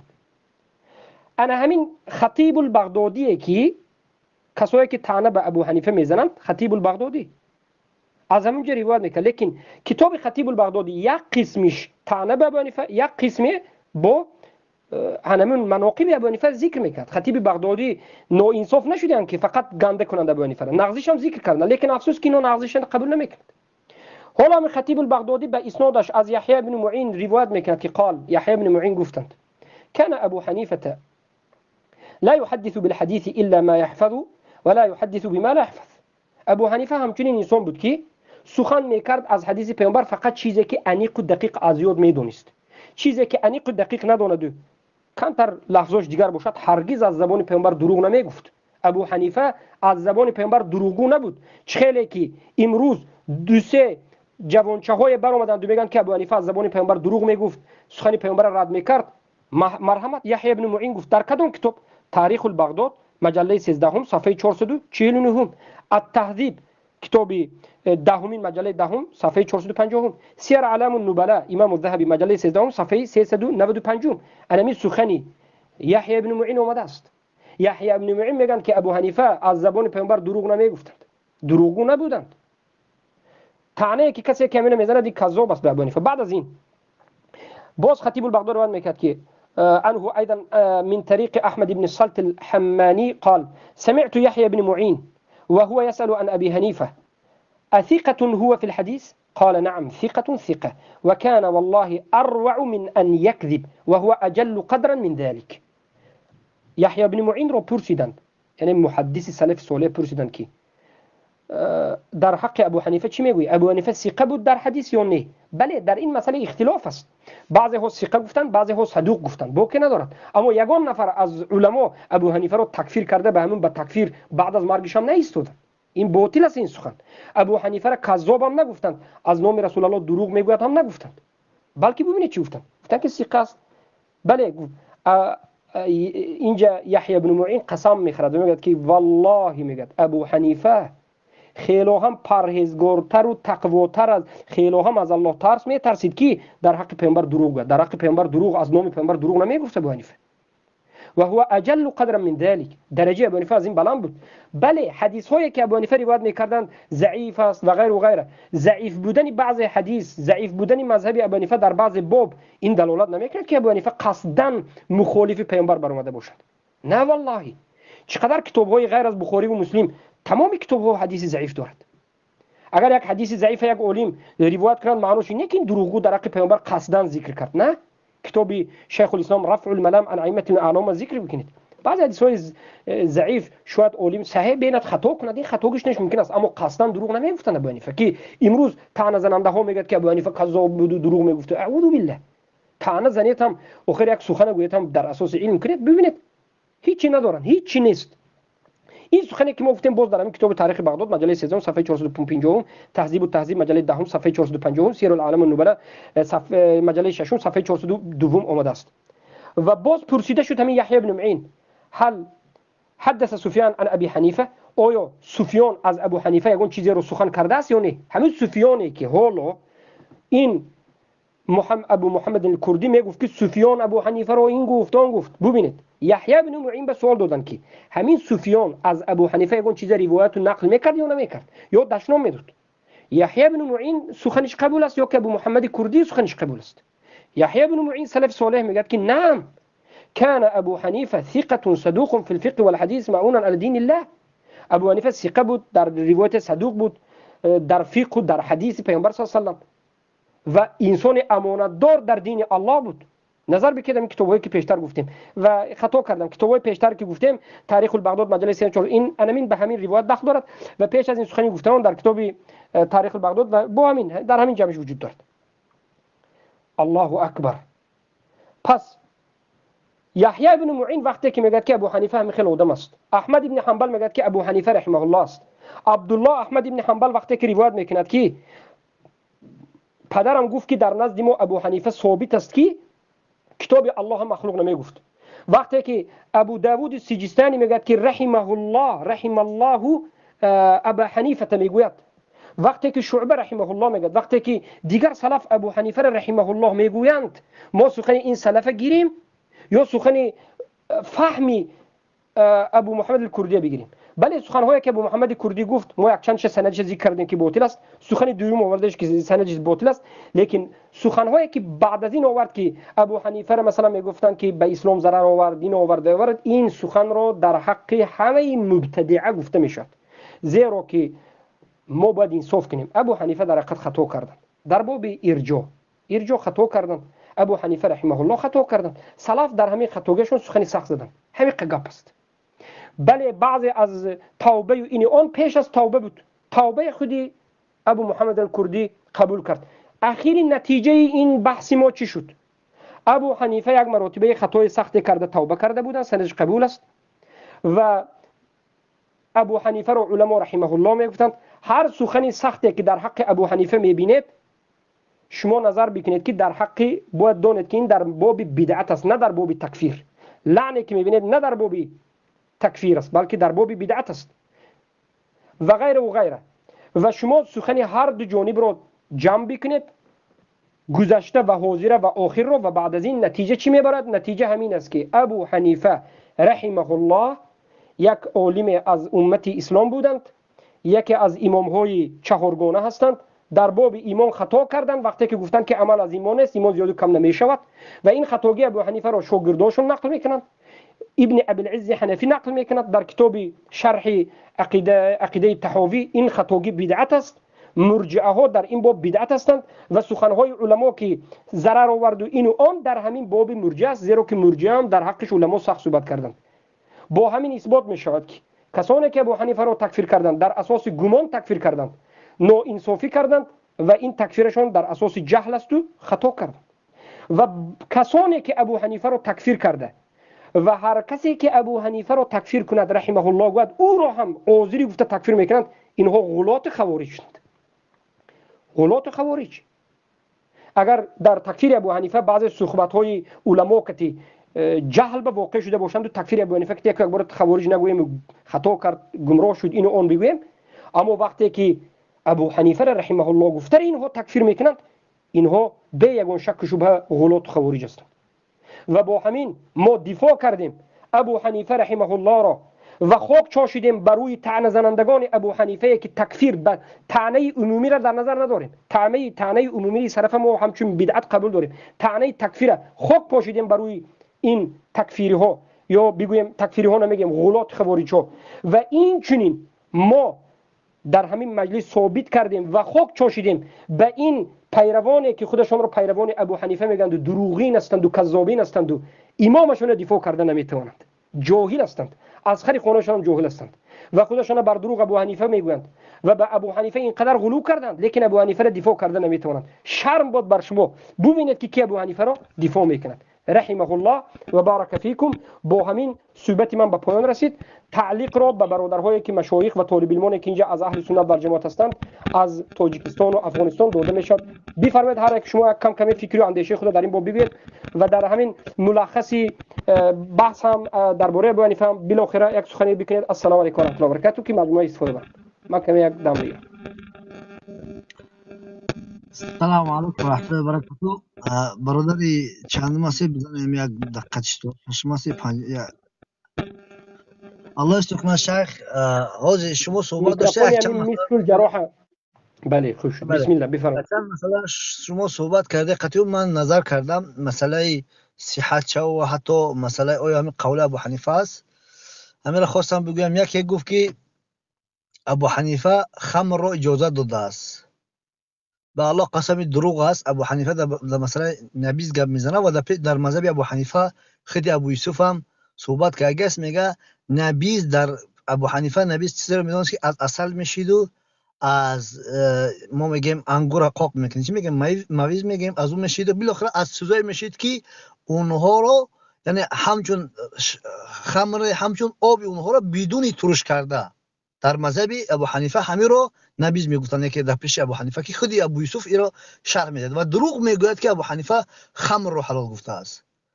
به نهایت دروغ میگه. در این مسئله که شما رد زده که گویا که ابو حنیفه گفته باشد که ایمان خودی کی ایمان جبرائیل با ایمانی که شیطان با ابوبکر که بالاخره در دیگه جا میگه از جبرائیل گفته چند قول رو میاره با شیطان گفته همین رو میگه دروغ گفت که از ابو حنیفه گفته است به الله قسم یگان تا ابو حنیفه نیست بلکه از دیگه جهمیه پیش از در بعد ابو حنیفه آمده است از نام ابو حنیفه گفته آمده است که خیلی شما رد زده و در پیش ابو حنیفه میگه که خودی ابو یوسف میاره میگه ابو حنیفه میگه که کافر چخیل میتونه برابر شود با یک مسلمان الله اکبر چخیل میشود برابر شود در زمانی که میگه او کافر است و این مسلمان است میگه برابر شدن نمیتونه میگه و خودی امام طحاوی رحمه الله خیلی میگه که ابو حنیفه در پیشش حتی فاسق و مؤمن برابر نبود الله اکبر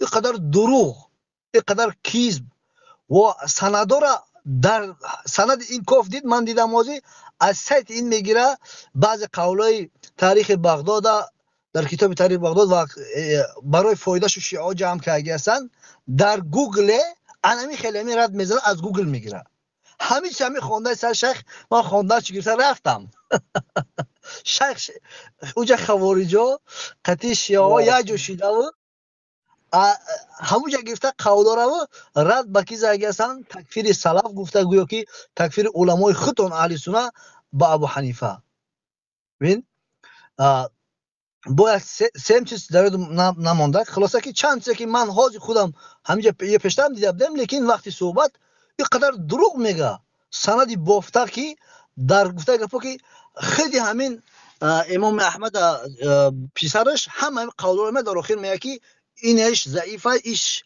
سعی است ایش گشت است انمی قول نمیخونه جای در کارش میگیرن یک چیز یا شیخ کی فراموش نکنم بعد برای صحبتم میگه که همه کل بدعت و ضلال میگه و میگه همه بدعت که ضلالت باشه از حدیث میگیره پس میگه این تکفیر است خب همینجا خودش یک بدعت کرد گفت که خواستم در همین نقطه صحبت بکنم فراموش کردم من اینو نوشته گرفتم یعنی کل بدعت ضلاله و کل ضلالت فی النار که پیامبر گفتن پس میگه هر یک ضلالت نور باشد جهنم است این تماما از منهج تمام اسلام بیرونی سخن است الله المستعان ولی بدعت ضلالت آتش روات هم بیرون میشود آخر شیخ خودش چون بدعت کردن و تعالی گفتن خودی بدعت کردن پس خودم کافری به همین دلیل خود در کجا پیغمبر هم تعلیم داد که بگه که و تعالی در سلام علیکم و رحمت الله را گفت و علیکم السلام و رحمت الله دیگر را گفت اما در کجا و تعالی گفت انمی خود دادی کافر شدی به همین دلیل خودت الله المستعان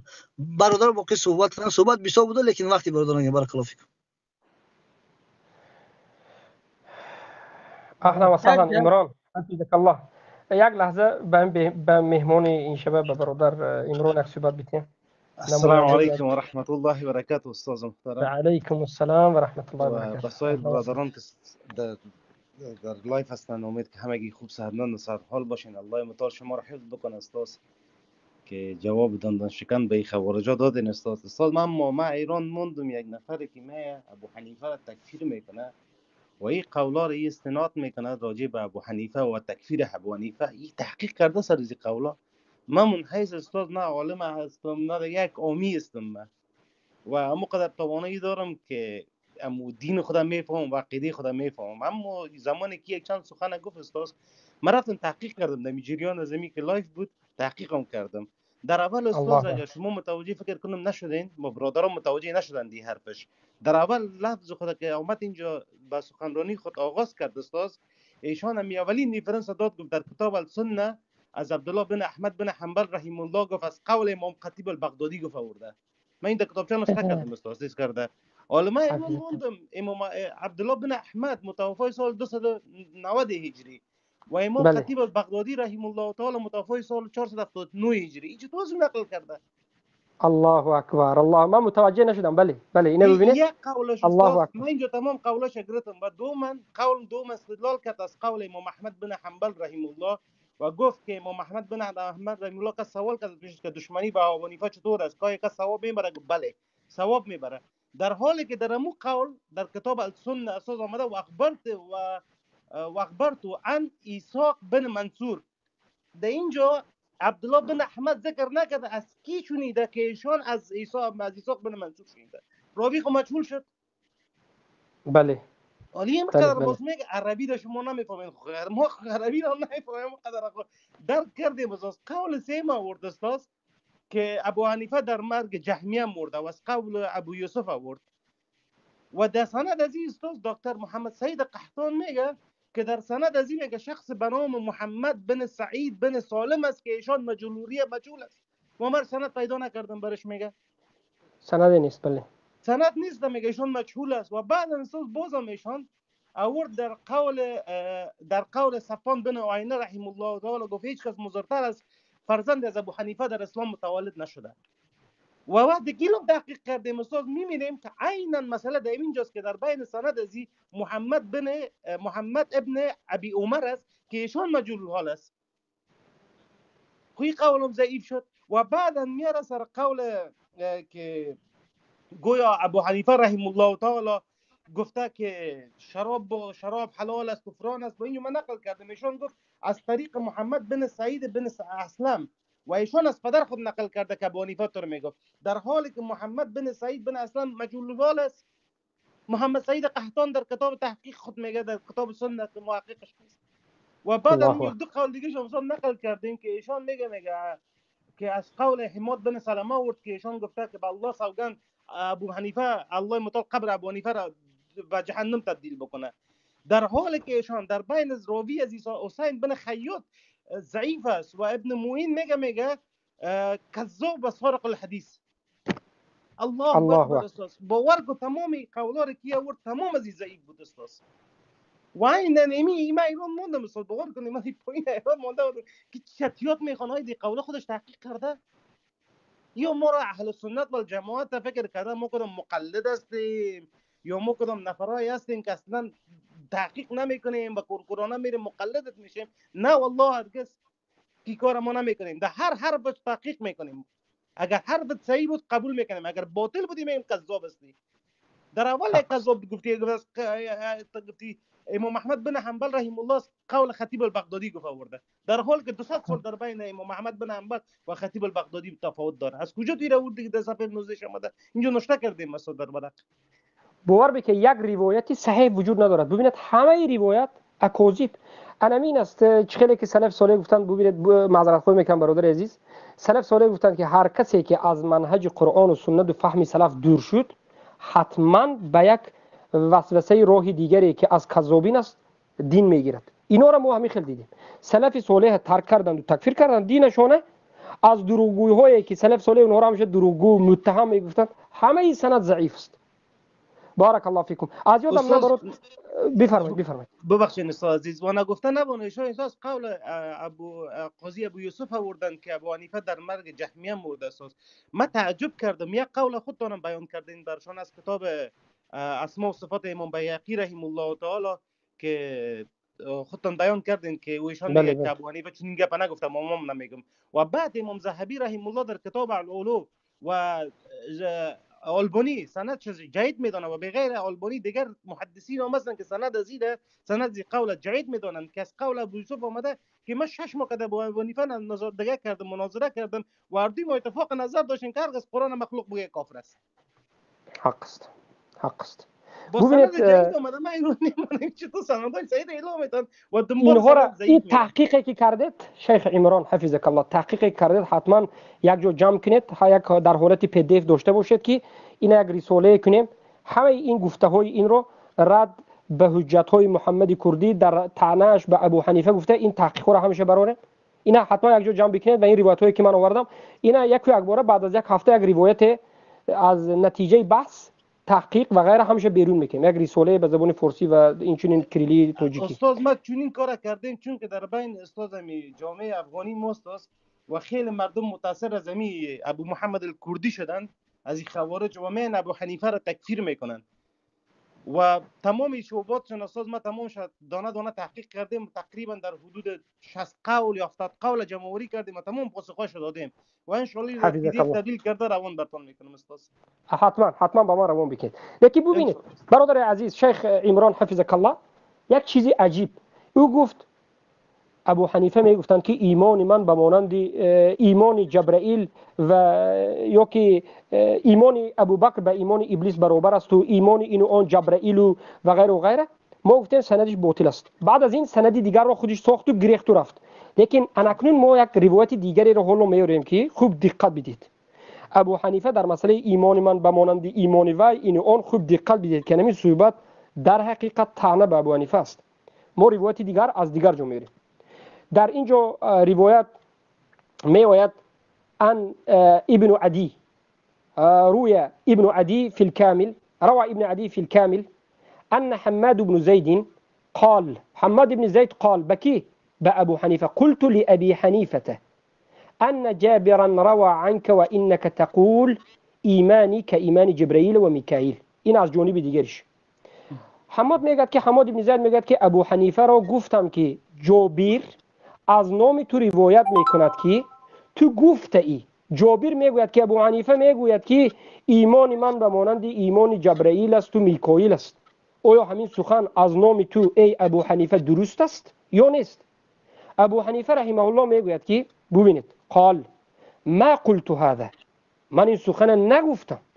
و من قال هذا فهو مبتدع، هر کسی که این سخن گفت مبتدع هست. انا سخن از خودی ابو حنیفه بسندش بسند.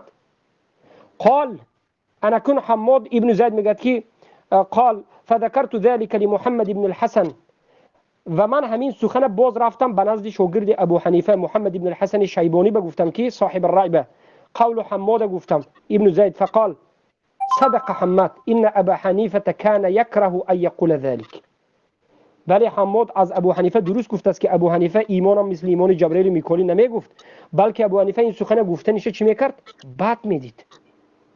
برای همین ابن تیمیه رحمه الله در کتاب مجموع الفتاوی مجله 13 صفحه 41 میگن که وقد ذكر بعض ما صنف في هذا الباب من اصحاب ابي حنيفه قال ابو حنيفه ويوسف ومحمد كره ان يقول الرجل ایمانی كايمان جبريل و میکائیل. ببینید ابن تیمیه رحمه الله گفتن که بعضی ها از نام ابو حنیفه گفتند لیکن این غلط است، بلکه ابو حنیفه، ابو یوسف، یعقوب ابن ابراهیم و محمد این سخن گفتنش بد میدیدند و بدعت میگفتن این سخن. الله اکبر. بله بفرمایید برادر. استاد باور کنید خیلی کذاب بودن استاد. خیلی یک البته این مرجئه ها کذاب ترین انسانای روی دنیا باشه، اما نه خوارج از اون بدتر بودن. والا 30 سال یا سگای جهنم بودن با واقعیت. باور بک خیلی کذاب است. در اساس همین گمان بیاید تمام امت اسلام در احادیث ضعیف در اساس احادیث دروغ تکفیر بکنه. چی است؟ خیر بالاخره بفرمایید برادر بفرمایید. یک خلاصه خودتون. جزاک الله خیرا استاد عزیز. صدای میتونید. حیاک الله شیخ عزیز بارک الله فیک. بفرمایید برادر. در همین شیخ در همینجا گفت که یک طعنه دیگه به ابو حنیفه رحمه الله اگر پیامبر صلی الله علیه و سلم زنده میشد یعنی از رای من میگرفت. حالا ابو حنیفه رحمه الله گفتن که اذا صح الحديث فهو مذهبی. الله هر زمان صحیح یعنی مذهبی من گفتن چگونه ای که این سخن را با ضد خودشان میگن دیگه. اعوذ بالله من ذلك. الله هدایت کنه. تا تان میزنی.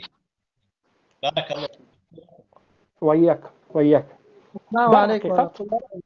و علیکم السلام و رحمت الله. امنتای الله هفت است که آیا در بین صحبت گفت که آیا ابو حنیفه مبتدع است؟ یعنی میگه بعضی بدعت اگر که مبتدع باشد در حق مبتدع رحمه الله گفتن چی حکم دارد و سلف چی گفتند؟ این برادری که افغان است این مرحمت. ببینید بله ابو حنیفه در باب ایمان خطا کردن و خطاشون بدعت بود که مبتدع گفتن علما به مانند اینکه عمل را از ایمان ندونستن و در باب اینکه استثناء را انکار کردن. دو سوم زیاد و کم شوی ایمان رو انکار کردن یعنی قبول نکردن. لیکن این بدعت های هست که این مکفر نیست، آدم کافر نمیکرد. برای همون ابو حنیفه را رحمه الله گفتن که احمد ابن حنبل گفتن، داوود سیجستانی گفتن، سنداش که نقل کردیم، شاگرداشون ابو یوسف میگفتن و این چنین از شعبه روایت کردیم، از حماد روایت کردیم و غیر. سلف چقدر رحمه الله گفتن یا نگفتن؟ بس نشید گفتن. بارک الله فیک.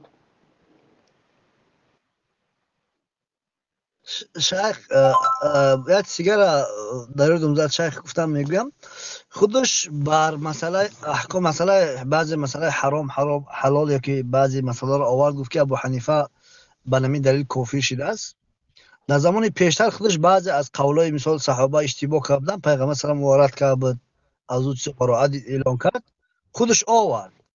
پس با همون سوال می شود که چرا در مسئله فقهی که جزئی ها که اومد در مسئله اصول دین نبود صحابه اشتباه کرد، پیغمبر تکفیرش نکرد، بله از عمل او بیزاری اعلان کرد، رد کرد، اما اونها را تکفیر نکرد. پس معلوم می شود که خودت نمیفهمی شریعت، چی اصل دین است، چی فروع است، چی مسئله جزئیات است، نمیفهمی. چرا؟ خود دلیل واسه که فلان فلان صحابت خطا کرد. در زمان ما میدونیم یارا اشتباه داشتن، بعضی مسئله که پیغمبر اصلاح شو کرد و دیگر صحابه دیگرش اصلاح کرد. در مسئله اجماع گپ زد، دلیلش که مثلا که دلیل چی نبود، اما گپ در سر ای است که همین بیچاره واسه است که صحابه اشتباه کرد، در وقت اشتباه خطا کرد. آیا پیغمبر تکفیر شو کرد؟ اعوذ بالله. با همین مسئله فروع هم گرفته ابو حنیفه را تکفیر کرد که برای هم گفتم. بارک الله فیکم. بله، تکفیر فروعی است، تکفیر سندش باطل است و این تکفیر ببینید نقل کرد، یک خطاگی فقهی ابو حنیفه را، ایجاد ابو حنیفه را نقل کرد و تکفیر خودش کرد. ما برای همین میگیم که ما فکری تو را نمیگیریم. این مذهب شما به مانند مذهب رافضه هست، گفتن تحقیر نیست. ما بار دیگر طلب کردیم که مرحمت خلق قرآن به تکفیر واضح آوردیم و جواب دادیم، قبول کردی؟ بله. انا کو دیگر مسئله بعضی رو که بیار دیگر مسئله رو چخیل آورد، مسئله شراب، مسئله این خنزیر اینا آورد و تکفیر خودیش کرد، نه علما، خودش تکفیر کرد، اجتهاد خودش کرد. ما هم قبول نداریم، اجتهادی من و اجتهادی تو اینجا کار نمیکنه. علما رو بیار. بفرمایید برادر ابو عبدالرحمن، برادر محمد، هر دو شما یک کلمه دیگه از گپ میزنم میرم پایان. بفرمایید. چون که دو تا قول دیگه شون نوت کرده بود استاد این کتابچه دیدم استاد. حتما بگید. آمد گفت ابو جیفه، اگر متوجه شده باشید، باز ابو جیفه رو تعریف کرد که بسیار یک چیز گنده را میگه و فلان میگه، جسد میگه، فلان میگه. و ایشان از طریق هارون بن صفوان و ایشان از طریق ولید بن صالح و ایشان از حماد بن سلمه قول آوردن و ذکر کردن که ایشان یعنی ابو حنیفه را گفته ابو جیفه، در حالی که استاد سند از این قول ضعیف است. هارون بن صفوان استاد ایشان مجهول الحال است و این کی میگه؟ محمد سید قحطان میگه در کتاب السنه صفحه 2311. و همچنان قول دیگه شکل ساده آورده بود که ابو حنیفه بسیار از احادیث رسول الله به او میرسید تو را قبول نمیکرد استاد.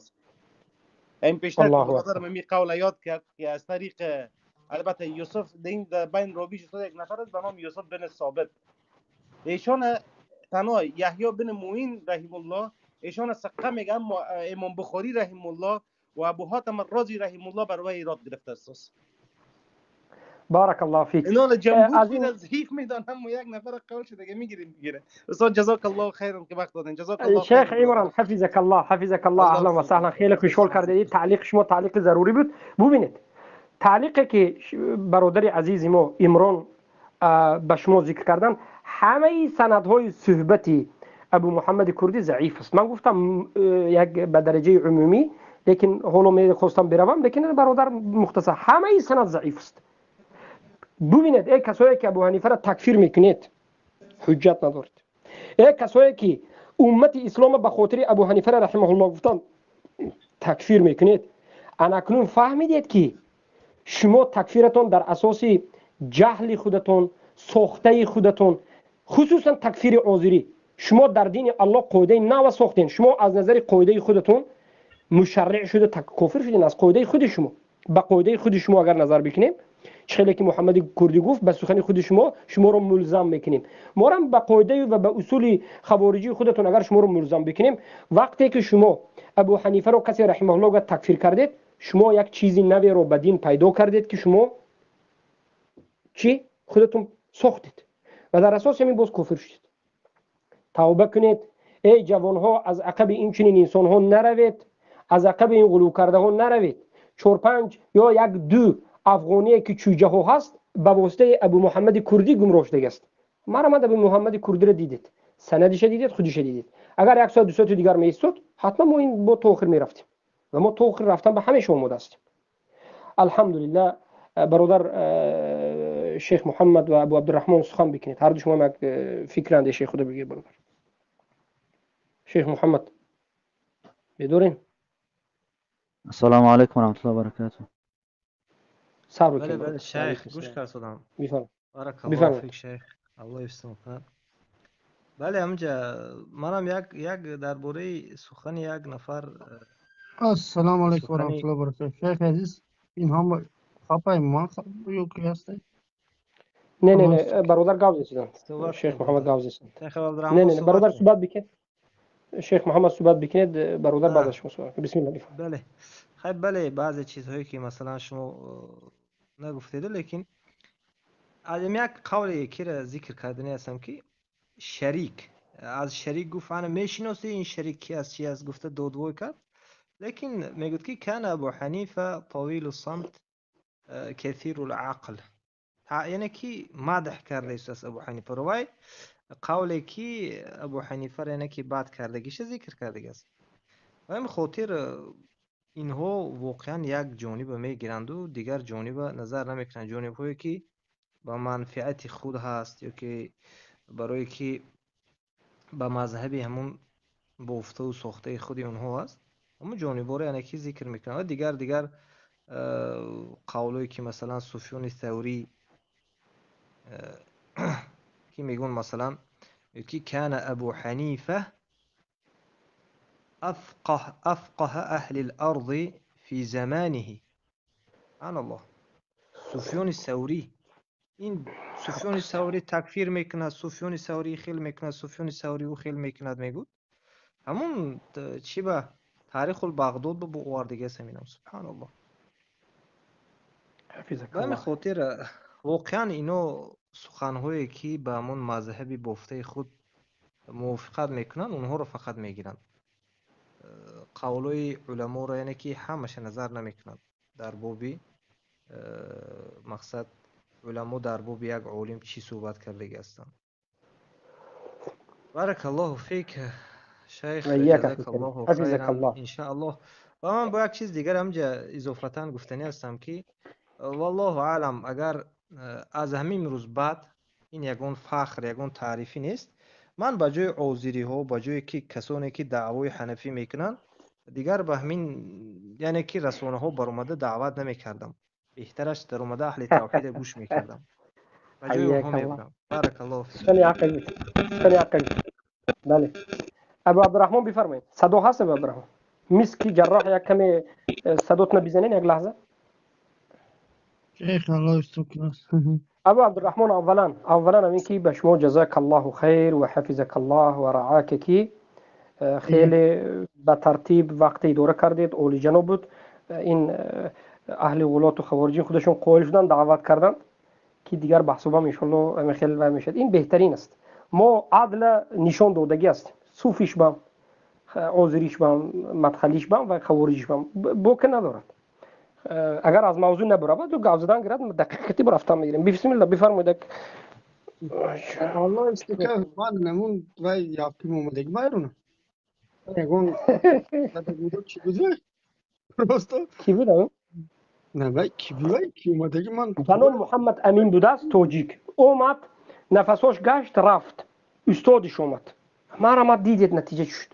او بچه را ما چرا گفتیم که به موضوع داخل شو آخر این طرف اون طرف به موضوع داخل شد عاقبت نمی میشد.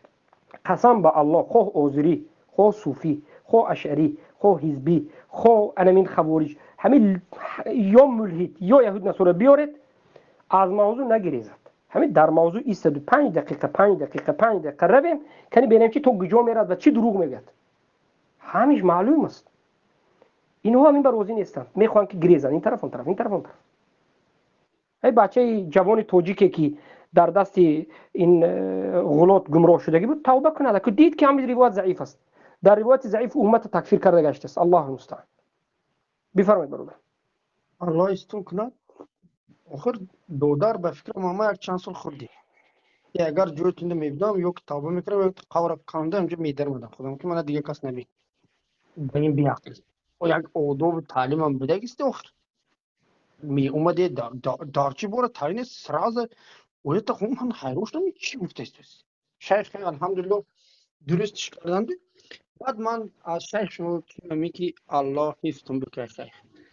من نیر و موز زدگی به خاطر اینکه من از تو شما چند کیلومتر راه رفته هم میمجیم همون دروغش توبهش نمیقپید نمیدونه یک بار میگه که امام محمد توبه گو بخیر و دروغ ذکر شما دلیل آوردید بعدش یک بار دیگه همین مثلی قرآن مخلوق گفتن مقصد توبه اقرار میکرد خوب میشد. الله سبحانه اقرار کرد الحمدلله اقرار کرد. از این روز عبارت دیگر او چوجه ها ما در نزد شما این انسانی که اومد خروس بود، ما البته او را چوجه میگفتیم لیکن خروس شما همین بود، شما دیگرها چوجه بودین، خروستون دیدین که چیکار کردین. اکی چوجه ها یگان روایت صحیح نداریم. خودی خروس شما امامت ها قبول کرد یا نه که بله قبول کردیم، مسئله توبه ابو حنیفه را قبول کردیم، این پرابلم نگفت، مسئله خلق قرآن. اکنون دیگر دین شما به هوا رفت، توبه کنین برادرها، توبه کنین، حالی هم وقت است توبه کنین. بفرمایید برادر. ابو عبدالرحمن به فکرم شیخ عزیز الله فکر نه همون ابو طلحه ادنانی همون مقصد افغانی همین بیشترش همین بود اتهام فقط همین بمیکرد. بعد شیخ عزیز خود ذکر کردن که اگر هر یک بیزوری دوستان و کفر باشد از ملت اسلام خارج کند این به قاعده خود دوستانی عذر مشرک محکم کنیم میکروفون میسکر الله خیلی صدای جراسی بد میبره. گناه شیخ گناه کتی کافر شوید خالد ابن ولید خودش دیگه کرد که من از این عملش بیزار بودم. البته این عمل گناه بود که بیزار بودن. بله سخن حجت خیلی قوی آورد. اگر این خیلی به بیزارم گفتن و به این گفتن تکفیر باشد، از این که چند صحابه را اینا تکفیر میکند، از این مورد که باید تکفیر کنند. پیامبر صلی الله علیه و سلم خودشون چی همچه عذری. الله المستعان الله المستعان. عاقبت اینا امین است، عاقبت امین است. الله المستعان. لیکن خیر است، حق ظاهر شد. من فکر میکنم که حق ظاهر شد. کسایی که در پایان بودند برادرها خودش مو یک چیز دیگه دلمند بود باید برآمده خیلی متکبر کرد. خلقم میدونه یک بار این مسئله به تراشته نگرمش خوبم نمیبره حبیسه یکی 2000 چند میبید گفت خور 3 سال کوفته که از 2016 می عبده باز 3 سال کوفته که 2023 می چند سال شد نه اکنون به فکرم یک بعد 15 سال میبیده 2000 شیخ 2038 40 هم تقریبا هم به پیدا میکن. الحمدلله ابو ساما ایرو میگفت میگشت ابو ساما رحمه الله چخیل کنم میگفت اخی با هم با صحبت ببرم برآمد گریخ و محکمش کرد. من چند بار چیکار گفت که بین محکم کرد دیگه. از ابو ساما ابو ساما رحمه الله زنده می بود، یک قوت دل اهل سنت و الجماعت، یک شمشیر تیزی دیگر درباره اینها بود. لیکن قدر الله ما شاء فعل، ان لله و انا الیه راجعون. رحمه الله رحمتا واسعه. الله سبحانه و تعالی حفظ در جنتش ان شاء الله مکان بهترین رو نصیب بکند. جوانی که علم و با حجت و با دلایل الحمدلله در دینش قائم بود و یکی از طالب علمای اهل سنت و الجماعت بود. رحمه الله رحمتا واسعه.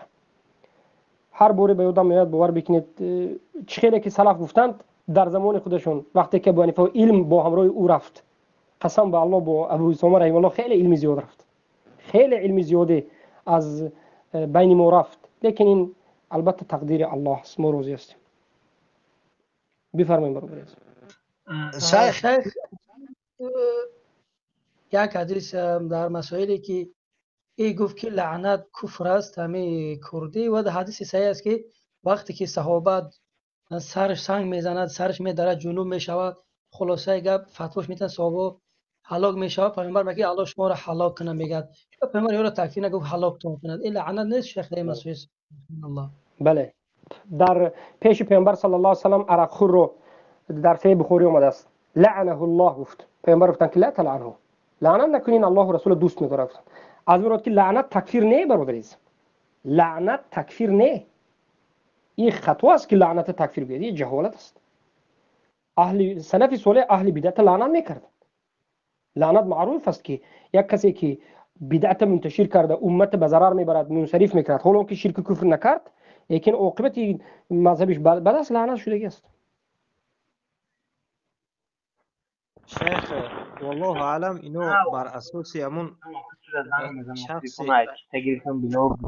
این نکته را محکم بکنید برادر عزیز. هم گاو زدگیش محکم بکنید برادر که ابو یوسف خوب پوینت کنید. بفرمایید شیخ. شخصی عرقخور اینو تکفیر میکنن که گناه کبیره و رسول الله بله صلی بله الله علیه مشکلین و آمین سلم است. 10 نفر لعنت کردگی هستن. البته این باب وعید است، اما اینها به همین والله الان به همین اساس تکفیر میکنن که یعنی عرقخور در نزد اینا کافر است. آخر مشکل این است که اینا به گناه کبیره تکفیر میکنند. حجتشون همین لعنت و غیره است. عرق ریز هم او کافر شد. کسی که عرق آورد او کافر شد. پیامبر لعنت کرد. قاشیر پیامبر لعنت ثابت شده است. در بعض حالت‌ها تشبیه به لعنت کردن. 26 کس لعنت کردن پیامبر صلی الله علیه و اگر به لعنت نظر بکنید، باب لعنت علما نظر کنیم، 26 طایفه را پیامبر لعنت کردن و لعنت به گناه کبیره بود، نه به تکفیر بود. بله در بعض حالت مشرکین و اینا را هم لعنت میکردن که الله غضبش بگیرد، لیکن غیر از این دیگر چیز هم است که گناه کبیره هم لعنت اومده است. لیکن افسوس به منهجی، به سلفی، به یک در نزد علمای اهل سنت ننیستودن و نخوندن. ببینید من از اول یک چند مرتبه تکرار کردم برادر عزیزم که اینها فقط به فکر خودشون گپ میزنن. میگه که همین آیت قرآن من بر این فهم میگه، من دعوت میکند که آیتی که او میفهمد، همین آیتی سوره نساء 151 بود خطا نکنم، و من شق رسول من بعد ما تبدل فکر خودش میگه که تو همین خیل فهم. برای همین من ابن جریر طبری و ابن کثیر خوندم که علمای ما دیگر میفهمند، توی فکرت دیگر است. حجت میگن مؤمنین انامین و یتبع غیر سبیل المؤمنین، انامینجا میگن که هر کسی که غیر اجماع یعنی صحابه ها یک تا چیز به همه دست جانش دیگر برود، این خطای نه حرام میگن، این گناه میگن. الحمدلله برادر. بارک الله فیکم و حیاکم الله بیاکم. من فکر میکنم از این زیاد صحبت کردن نمیتونم، لیکن همین کلمه میسکول جراح هست که خیلی پیش از بس بعد از بس هستن، همون اجازه بدید که مقصدشون بگن که چی میخوان. بسم الله. حفظك الله. بفرمایید. میسکول جراح بفرمایید. ورحمة الله وبركاته. و علیکم السلام و رحمت الله و برکاته. بس ان شاء الله شيخ عزيز. الحمد لله بارك. بارك الله فيكم. من خير شيخ عزيز. کدام مقصد خاصی نداشتم دیگه. متشکرم از شما، واقعا عالمانه مبارزه کردین. الله متعال شما را نگه داشته باشه به ثابت نگه داشتن اهل سنت. بارك الله فيكم و جزاكم الله خيرا كثيرا. واقعا مبارزتان خیلی عالی بود الحمدلله. ان شاء الله که کسی که در طلب حق بود حق و باطل معلوم شد دیگه. از این بیشتر. حفظك الله أخي. حفظك الله. أهلا وسهلا وبارك الله فيك. جزاك الله خير. السلام عليكم ورحمة الله وبركاته. وعليكم السلام ورحمة الله وبركاته. أبو عمر حفظك الله. شخيلين برادر عزیزم خوبه؟ بارك الله فيك. الله حفظ کنه شما را. به نهایت بحث خوب. الله سبحانه تعالی را دعا می‌کنیم که تمام موحدین زیادتر کنه و دیدیم که الحمدلله با فضل الله که طالب علمان اهل سنت و الجماعت انشالله که خوب نکردن، بعضی تحقیقات کردن از افغانستان، از تاجیکستان، از دیگر جا. انشالله خوب کردن. ما از باره آداب و اخلاق گفتن، انشالله که دیدن که آداب و اخلاق در بین اهل سنت و الجماعت خیلی خوب است. و از این هم می شود که آداب گفتن یعنی که وقتی نماز شد رفتن، انشالله خیر است. است 500-600 آدم در اینجا منتظر یعنی که بحث در مابین، یعنی که در بین و تمام نرسیده، باید که از آداب این میشید که میگفت نماز میخونم با بر میگردم. انشالله که خیر است که تمام ما انشالله همه برادران فهمیدیم که چه قدر علمی ها در این باره چی است لازم است. الله جزای خیر. الله جزای خیر. جزاك الله خير أخي. جزاك الله خير. أهلا وسهلا وبارك الله فيك. ورحمة الله وبركاته. شيخو جاء الحق وزهق أبو عمر جواس يا أخي. إن الباطل كان حياك زهوقا. الله. ما شاء الله. حياك الله. حفظك الله. ما شاء الله. بخشش كده. بارك الله فيك. سبحان الله. نشد آمده. الحمدلله که گوش کردیم. الحمدلله باید این سوارجو باید شرمنده شوند. دین روز ابو حنیفه قرآن مخلوق میگفت. الحمدلله که یکی از همون کلامشون تصدیق شد که ما در این قبول میکنیم حقا. جزاکم الله خیرا شیخ ها بارک الله فیکم. بخشید در رو الله ایستون که برادر، الله ایستون که بهترین السلام علیکم. استاد یک چیز استاد همین اول موضوع همین آیات ها حدیث هایی که به فهم خودش آورده است بود از این آیات ها چی میخواست اثبات بکنه که ما که فهم صحابه برای ما در کار نیست، فقط از پیامبر صلی الله علیه و آله استاد یک کم تر احسن. بله این آیت سوره نساء آیت 151 بود خطا نکنم، آیتی که و ما یشاق الرسول من بعد ما تبین له الهدى من آوردم به خاطر اینکه اوها گفتن که دلیل بیار که او چوجهش گفته بود که دلیل بیار که فهم سلف حجت است. من این آیت آوردم که مخالفت کردن به مؤمنین یعنی صحابگان رو در این آیت نظر دارد. این اگر همه صحابه یک جا یک مسئله را یک سخن کرده باشند این یک گناه است و حرام است، کلی حرام است. پس این دلالت میکرد که ما باید همون چیزی که صحابهان اجماع کرده هستند، همه یک فکر هستند و یک فهم دارند، به همون پیروی کنیم. این میاد میگه که نه ما باید اینا انکار کنیم، یعنی اجماع در دین نیست. میگه صحابه پیروی کردن از صحابه و سخن صحابه را گرفتن و این چیزا میگه در دین ما وجود ندارد، قرآن و سنت است. میگه یکی سوال کردم که قرآن و سنت تو از کی میگیری؟ این به من گشته و برگشته قرآن خونده ایستاده است که گیجای نامعلوم است، انا همه جاش معلوم است، این سخن من نیست، سخن الله است گفته، لیکن در بالای قرآن فهمی خودش رو گفته است. مشکلی همه اهل بدعت انا همین است، این کلامی. ببینید جهمی ها هم در همین اساسی کلامی گمراه شدن، سلف ترک کردن، فهم خود بالاتر کردن. رافضه را من چرا مثال آوردم؟ رافضه عیناً همین مشکلی دارد و خوارج از اونها دیده بدترتر و کلامی تر است. چخل کلامی؟ سلف صالح میگه در دین ما دلیل نیست که ما پیرو از سلف کنیم، فهم ابوبکر و عمر و اجماع صحابه این خیلی چیزا نیست. میگه ما خودم میفهمم. میگه برای همین من رد زدم و گفتم که نه، اینجا حتما باید به فهم سلف باشد. قرآن بعد از این ابن جریر طبری و ابن کثیر روایت کردم، خوندم. در ابن کثیر گفتن که حرام میشمارند، یعنی اینجا مخالفت ابن کثیر دو قسم کردند. مسئله که صحابه ها دو فرقه هستند، در این مسئله همون فرقه که حق هستند همون میگیرید. اما یک مسئله که همه صحابه اجماع کردند، خودش باید بدونید برادرای عزیزم که اجماع در اساس قرآن و سنت به وجود میاد. در علم اصول فقه نظر بکنید باب اجماع رو. هر کسی بگوید که اجماع بدون اساس قرآن و سنت از اساس یک فکر به وجود میاد، نامعقول کرده است، جاهل است. اجماع چی است؟ اجماع صحابگان یک آیت تلاوت کردن، یک حدیث نظر کردند و خواندند و در بالای معنای همین آیت همه اجماع کردند. مثلا وجوه یومئذ ناظره، رافضه میگه که معنای این آیت همین است که ناظره ای منتظره، روز قیامت انسان ها الله انتظار میشن. میگه اهل سنت میگن که معنای این آیت همین است که الله نظر میکنند. بعد از این میگن که انا همین معنایی که ما گفتیم صحابه اجماع کردند، یعنی همه صحابه این آیت را همین چنین فهمیدند که معنای آیت انتظار شدن نیست بلکه نظر کردن است. الله از فهم اونها، از عقیده اونها راضی شد، پس همین عقیده درست صحیح است که ما باید پیرو شویم. هر کسی که مخالفت به فهم صحابه در اینجا اجماع کند این گمراه است. اینها میگن که هر کسی که اجماع را قبول کند کافر است. مثلا همین ابو محمد کردی میگه که امام شافعی اعوذ بالله کافر میگه، رحمه الله امام شافعی رحمه الله، لیکن میگه که امام شافعی کافر است. چرا؟ برای که امام شافعی قانونی نو برآورد، اجماع را ساخت. میگه برای من گفت که کنی غیر از امام شافعی دیگر کسی بیار؟ علم نحو به وجود آمد، صرف به وجود آمد، تجوید به وجود آمد، اینا همه این خیلی علم را انکار کرده، فقط میگن قرآن سنت بفهمی که فهمی، بفهمی کردی. اعوذ بالله، انا مين از جهالت. فهمو شد برادر عزیز؟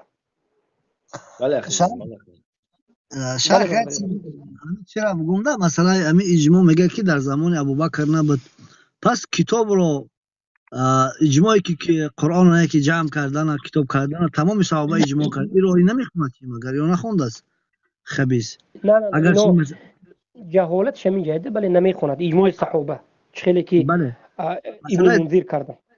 بله مثلا چی رو این زمان مرتدین هم که اجماع کردن که قول ابوبکر همه راضی شدن آیت قرآن ده، لیکن اونا اجماع را نمیفهمن. اول مسئله بالاخره چند مسئله است. مسئله خود همین خلافت خلیفه کیر حضرت ابوبکر چیکار کردن صحابه؟ همین را نمیخونن یا جاهل هستن که یا میفرشو که در قرآن الله گفته باشه که انا به شما اجماع همه تو اجماع کنه که ابوبکر باید خلیفه شوه. انا اجماع را همین نمیفهمن، توضیح نفهمیدگن. اجماعی که در طور اصطلاح کردن صحابه. بله